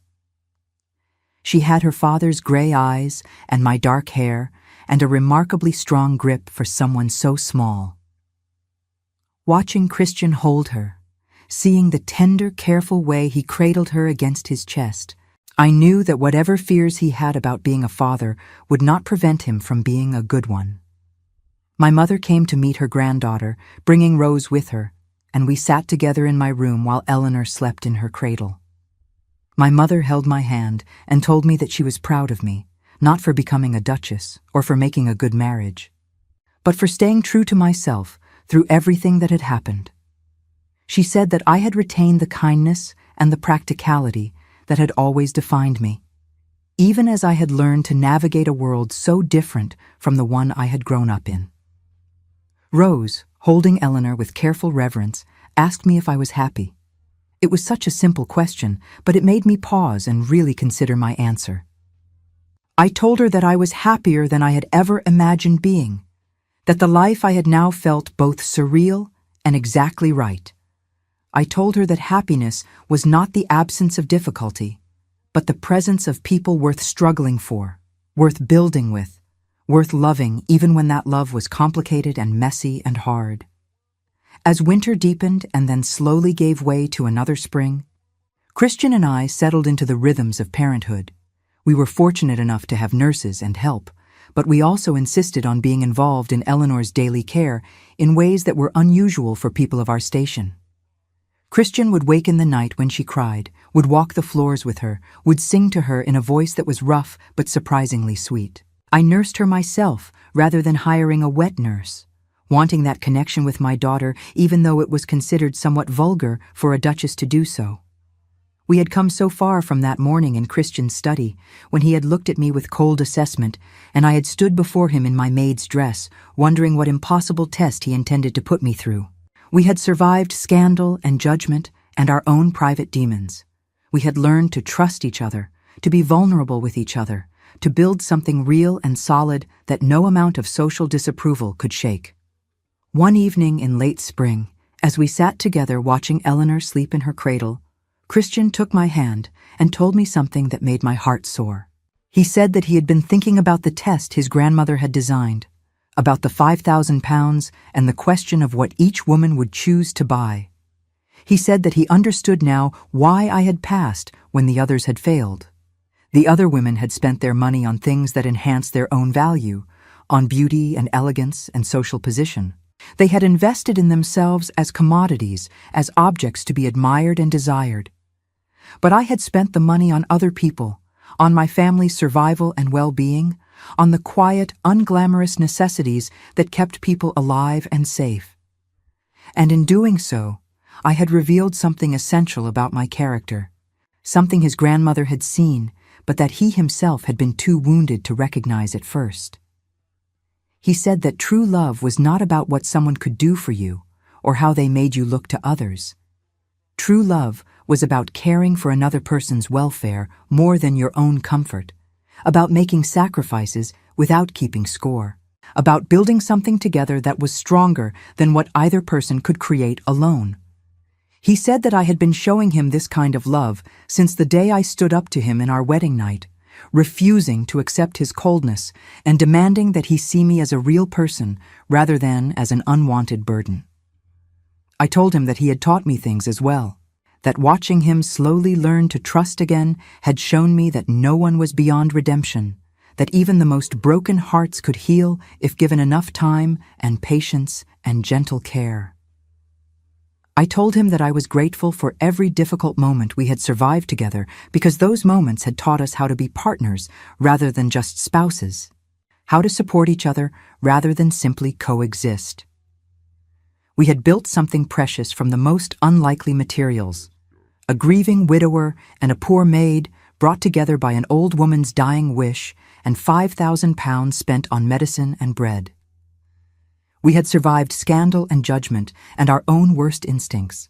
We had learned to love each other, not despite our flaws and differences, but in some strange way because of them. Because those very flaws and differences had made us capable of understanding what the other person truly needed. As I looked around the room at my sleeping daughter, at my husband whose hand held mine with such warmth and certainty, at the life we had built together from such broken beginnings, I thought about that morning in the Duke's study and the impossible choice I had made. I had spent £5,000 on saving my family, on practical necessities rather than beautiful luxuries, and in return I had received something I could never have bought at any price. I had found love, real love, the kind that grew slowly from respect and trust, and the willingness to see another person's brokenness and choose them anyway, the kind that survived difficulties and emerged stronger, the kind that made every sacrifice worthwhile and every hard moment bearable. I had found a home, not just in this grand manor with its beautiful rooms and elegant furnishings, but in Christian's arms, in the family we were building together, in the knowledge that I was seen and valued and cherished for exactly who I was. I had found purpose and partnership and the kind of happiness that came not from having everything, but from having exactly what mattered most. The Duke of Ashford had tested 4 women with £5,000, and I had passed his test by failing to understand it was a test at all. I had simply done what I always did, what I had learned to do through years of poverty and struggle and loving people who needed me. I had cared for those who could not care for themselves. I had chosen necessity over luxury, love over vanity, substance over appearance. And in the end, that choice had given me everything I had ever wanted and everything I had never dared to dream of. It had given me a husband who loved me, a daughter who made every moment precious, a family that spanned the gulf between nobility and poverty to prove that what truly mattered had nothing to do with titles or bloodlines. It had given me a life that felt both impossible and inevitable, like I had always been meant to end up exactly here, in this moment, with these people. Christian leaned over to kiss me, gentle and certain, and I kissed him back with all the love and gratitude and wonder that filled my heart. Outside our window, spring was in full bloom, the gardens alive with color and promise. And inside our home, in this room filled with warmth and love and the quiet breathing of our sleeping child, we had built our own kind of garden, planted in unlikely soil, but growing into something beautiful, despite everything that might have prevented it. The test was over. The judge had become the judged, the tester had become the tested, and we had both learned that the most valuable things in life could not be bought or sold or won through cleverness or strategy. They could only be built day by day with honesty and vulnerability and the stubborn refusal to give up on each other even when giving up would have been easier. We had built a love story from the most unlikely materials, and it was ours, entirely and completely ours, worth more than all the £5,000 in the world.